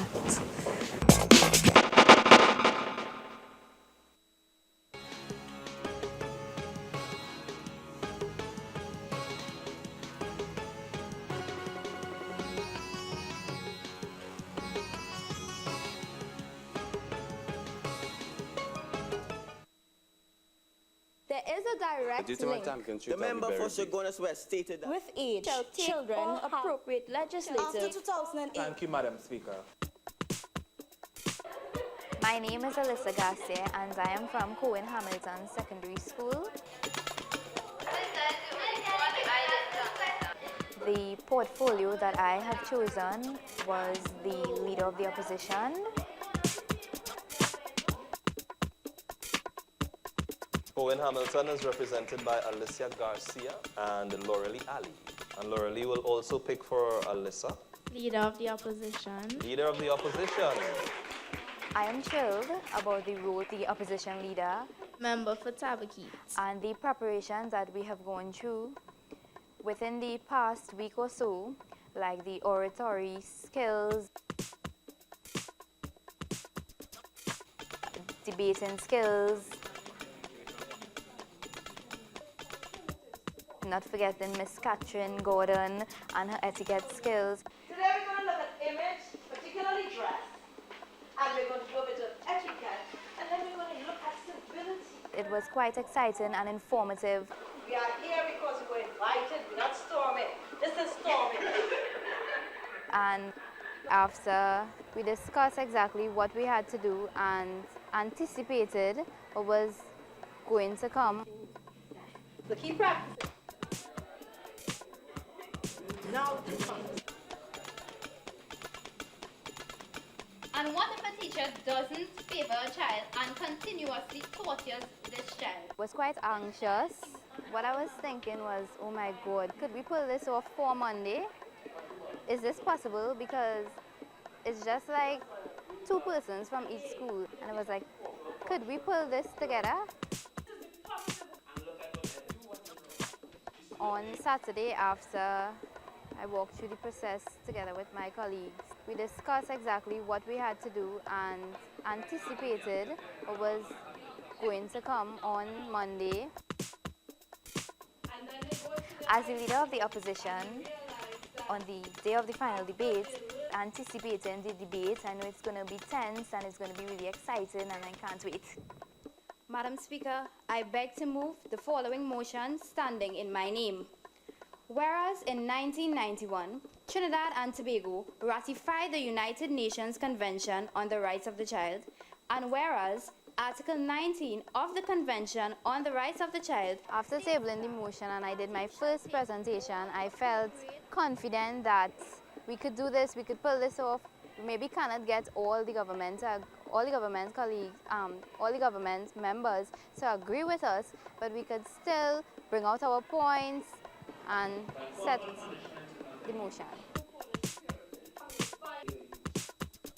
I'm Shelley Leoto Suku, Geography, Social Studies and Caribbean Studies teacher at Colm Hamilton Secondary.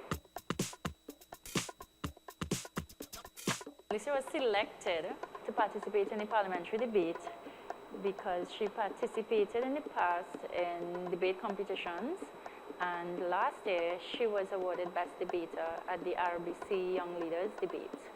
At the end of the debate, I felt accomplished because on the government side there was one member who actually agreed with us, and he was for the motion,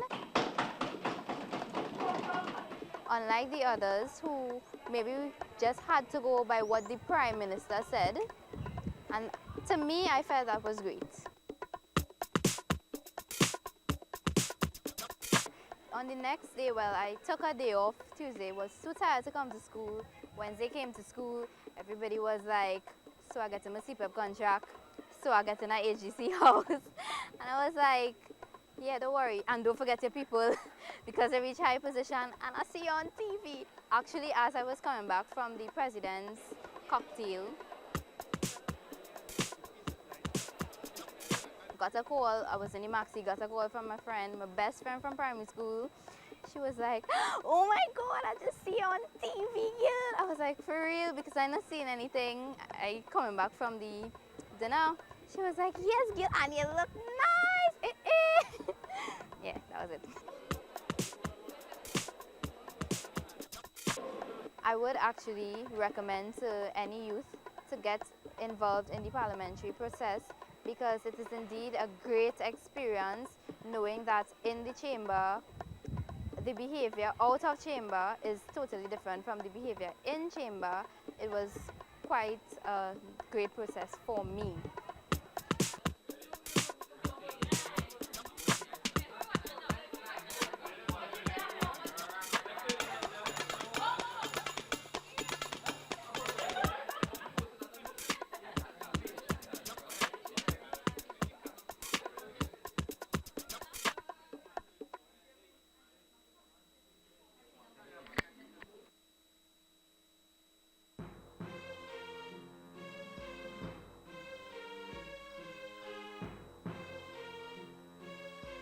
You're viewing the Parliament Channel 11, also broadcasting on 105.5 FM.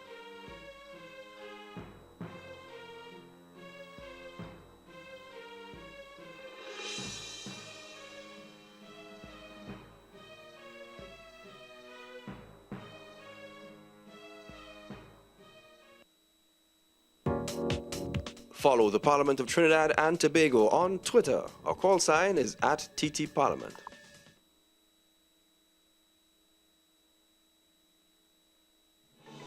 From United Nations Television, this is UN in Action.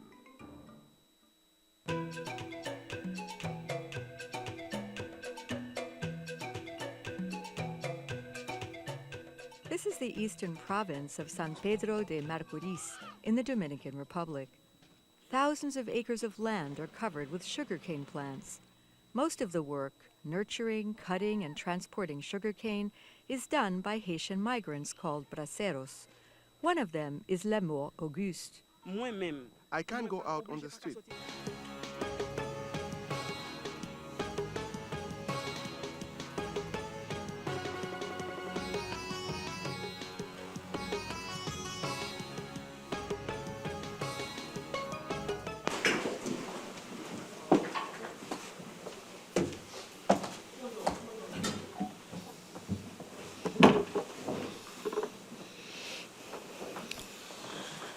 And this have a Colm, right? Have a Colm. Member for Tabaquite. Thank you, Madam Speaker. Thank you very much. Madam Speaker, we have had a very energetic debate, but a very important debate in the context of the people of the country and what the people of the country expect of a government in terms of governance to better their quality of life and to ensure that they have a proper standard of living. I want to take the opportunity to congratulate my colleague, the member for Caroni Central, who very systematically took the contribution of the member for Diego Martin Northeast and in fact dealt with it by showing in every aspect of his contribution the foundations that had been laid by the People's Partnership and upon which the government of the day continues to build. And like he said, the hard work had been completed, and what is happening is that they have continued to do what they are doing based upon what we had done. A good example in that regard would be the Central Statistical Office and the Institute and what have you. Madam Speaker, a comment was made about overpayment to OAS, to the contractors on the highway. Madam Speaker, the last report that was available to us was October of 2015. A report that is normally done on a monthly basis by NIDCO, who was the supervising agency for the contractor and for the job. And Madam Speaker, at that time, according to the figures in that report, the overall budget for the project was $7.2 billion. $7.5 billion, of which $5.1 billion was expended according to the report. $5.1 billion. That's overall. But there's a difference between the construction aspects of what was spent and what was spent on other things, like the acquisition of property and payment of consulting fees to the consulting engineers and what have you. But in that report, Madam Speaker, of the advance monies that were paid to OAS, $296 million was still available. And NIDCO has complete security. That money is completely secured. Completely secured. So that what had happened, they were paid a certain amount of money, and every time they submitted their bills, a certain amount was deducted from the advance payments. So that $296 million was still available. I want to say something here today that I think that's very important. The members of the OWTU, about 1,000 of them as I understand it, who are working in OAS, have been claiming that they cannot get their monies because OAS cannot pay and what have you. Madam Speaker, I'm not a lawyer by any means, but I do recollect that employees have the first lien on monies that are there in an organization. And if an organization is going into liquidation or what have you, employees have the first lien. I'm subject to correction. That is my understanding. Sure enough, OAS has not gone into liquidation or has not closed up shop and so on. But I do know that OAS has been using its equipment to settle debts with some contractors. But I want to tell the workers at OWTU that as far as my knowledge goes, there are substantial amounts of money in terms of the performance bond that OAS had to meet with NIDCO, and also retention monies on the work that has already been done. And if my information is correct, and I'm subject to correction, if my information is correct, I understand about $80 million that might be available between the performance bond and the retention money. And therefore, I see no reason why negotiations cannot take place between NIDCO and OAS, so that at least the retention money could be used to pay the local contractors and to pay the workers at OAS. So to say that we overpaid is not correct at all. That is not correct. Everything there is fully secured. And I'm pointing out now where the money could be found in order to settle the obligations of contractors and also the obligations to the workers. The workers have worked and they must be paid. They must be paid. Madam Speaker, so I wanted to put that on the record. Madam Speaker, the other matter that was raised here today has to do with the comments about T&Tech and the loan that was made to T&Tech. Madam Speaker, I'm advised and told by the former Minister of Finance that T&Tech had a long outstanding loan of $250 million to TGU for electricity that was bought for and not paid. And therefore, T&Tech had to meet that obligation. And what happened is that the government proposed to have it settled by guaranteeing a loan to T&Tech so it could settle the debt. At the same time, concurrently, we then requested, through the Minister of Finance, that TGU pay a dividend of $1.6 billion to government, and TGU had never before paid a dividend, which would have allowed the government to obtain additional revenues. The principal reason, though, for the loan that the Minister of Finance was talking about was for T&Tech to settle its debt. Madam Speaker, the context was, of course, known to everyone. The price of oil was falling, government revenues were falling, and it was important that all revenue sources were considered. And therefore, it was fitting for government to seek revenues from those who could pay rather than put the burden on the vulnerable, which is what is happening now. So the decision to take the loan made sense, as it allowed T&Tech to settle its debt to TGU and allow the government at the same time to increase its revenues and to settle its own obligations, rather than putting the burden upon the vulnerable. Madam Speaker. Madam Speaker, the other matter that was raised by the Minister of Finance for Diego Martin, Northeast, is that he comes to this Parliament habitually and makes statements that are not backed up by fact. In fact, the Honourable Member for Caroni Central began to make mention of it, which had to do with the production of oil. Madam Speaker, today in this House, he said the oil production collapsed from 100,000 to 80,000 between 2010 and 2015 barrels per day. Madam Speaker, if you go into any public finance documents, you'll be able to get at least the last 10 years of production. And the fact is that in 2005, oil production was at 145,000 barrels per day. By 2010, oil production had collapsed to 90,000 barrels per day, even after it was an oil price boom that poured money into the treasury for the same period. Between 2010 and 2015, oil production, the collapse in oil production was halted because of the policies that were implemented by the People's Partnership government. And the fact is that oil production is now over 80,000 barrels per day. I don't think that the member for Diego Martin Northeast intentionally wanted or deliberately wanted to mislead the Parliament and so on.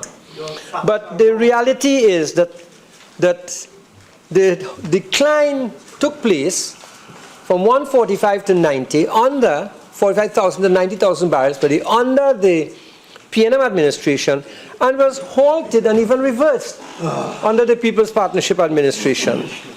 Madam Speaker. Madam Speaker, the other matter, I do research on my iPhone just like you do research when you used to stand here. Madam Speaker, they spoke today also about how much money we spent and how much money we didn't spend and how we overspent in the budgets and so on. But I want to put the records as we have it. For the 2014-2015 fiscal year, particularly for the period October 2014 to August 2014, what the government spent was $50.4 billion. Now, the Minister of Finance claimed, and you will recall this, that the government spent $66 billion and counting, those were his words, for the 2014-2015 period. And I'm glad he's acknowledging it, saying that's fact, that's what he said. So he said that. He said that the previous government spent $66 billion and counting for the period 2014. Madam Speaker, unless the People's Partnership government had spent $15.6 billion in the first 7 days of September, then the Honourable Minister of Finance is seriously misleading the Parliament and the nation. Because what he's implying is that we spent $15.6 billion in 7 days. What are the figures? The Minister of Finance will be able to say whether these are the figures.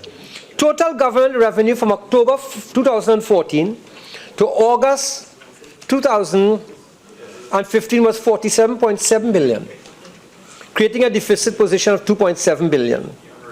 And if your Minister of Finance goes back to the figures, he will see that the deficit was originally projected at $4.3 billion, which means that areas of curb spending were curbed following the former Prime Minister's address to the nation on the 8th of January 2015. And that registered a positive effect. We spent less. So we had already initiated plans and initiated strategies in order to curb expenditure in view of the falling oil prices. So when the Honourable Attorney General for San Fernando West speaks about responsible government and implies perhaps that we are not being responsible because I said we are responsible opposition, this demonstrates that we even then were showing the responsibility to curb expenditure, given what we were seeing happening with the energy environment and particularly energy prices. Madam Speaker, for the fiscal period 2013-14, the projected deficit was $6.3 billion. But the Honourable Minister of Finance could go back and check the records and he'll see the first three quarters of this budget period actually recorded a surplus position of $1.97 billion. Madam Speaker, the government was not left bankrupt. I'm very happy to have heard the member for Diego Martin West and the Honourable Prime Minister say that the country is not bankrupt, but there's a cash flow problem. And those are two very different things. But what is very important to note, and I hope that the government is taking note of it and the government is intervening as they should, that by September 2015, Trinidad and Tobago had foreign reserves of US $10.3 billion. Now, if we were an irresponsible government, that would not have happened. Because I want to tell you that in 2010, the foreign reserves stood at $8.9 billion. So we actually grew the foreign reserves in the country. But since September 2015, the foreign reserve position has suffered tremendously. And in just 2 months, by November, reserves had fallen to $9.6 billion, $700 million US gone. And by January 2016, it remained at US $9.6 billion. Quite surprisingly, though, I have not seen the central bank supply any figures for February 2016, for the end of February 2016, Madam Speaker. Madam Speaker, then they referred to us spending and increasing debt and what have you. Madam Speaker, the debt to GDP ratio in September 2015 was 46%. True enough, it was 32.1% in 2010. But Madam Speaker, the truth and the reality for those who really want to be very honest about it is that there are projects in this country that demonstrates where we were heading in terms of a people-centered government. And the physical environment of this country in 2015 was not what it was in 2010, given the amount of people-centered projects that were there in the country. It is one thing, you know, to make heavy weather about the public debt and to carry on in a very loud and haranguing tone with political theater and intrigue to match all of that. But Madam Speaker, Madam Speaker, I'm not reading. Madam Speaker, I have my facts on my phone. Madam Speaker, it is very important, Madam Speaker, to note. Madam Speaker, point of order. 4410. Same one used against Fernando West. He's reading. Members are entitled to refer to their notes. I do not get a sense that he has been reading an extract. Could you continue, please, Member for Tabaquite? Well done. Madam Speaker, I thank you for your understanding and thank you for your patience. Madam Speaker,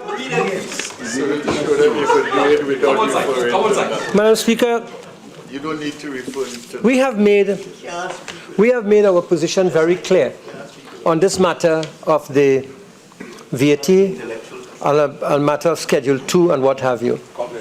Madam Speaker, the case has been made that this should be annulled, and we stand in full support of the people, and the people stand in full support of us in terms of getting this matter as we would wish it to be resolved here this afternoon.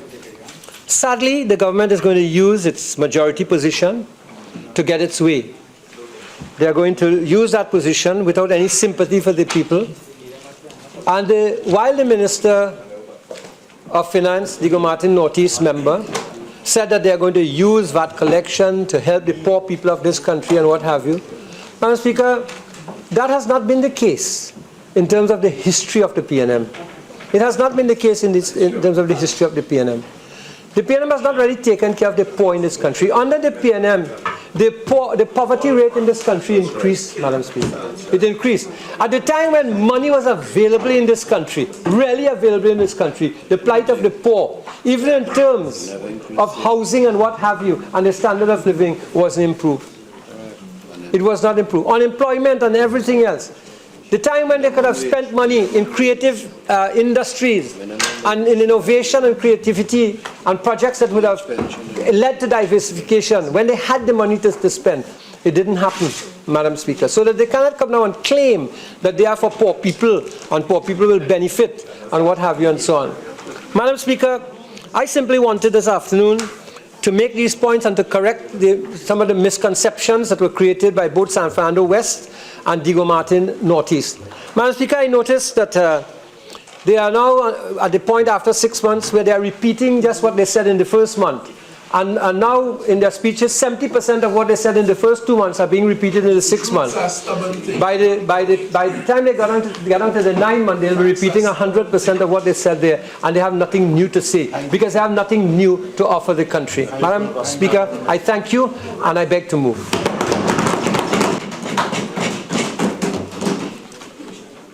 Honourable members, the question is, be it resolved that the value-added tax amendment to Schedule 2, Order 2016, be annulled. All in favour say aye. Aye. Any against? No. I guess the noes have it. Honourable members, Honourable members, this House now stands adjourned to Friday, March 11th, 2016 at 1:30 p.m.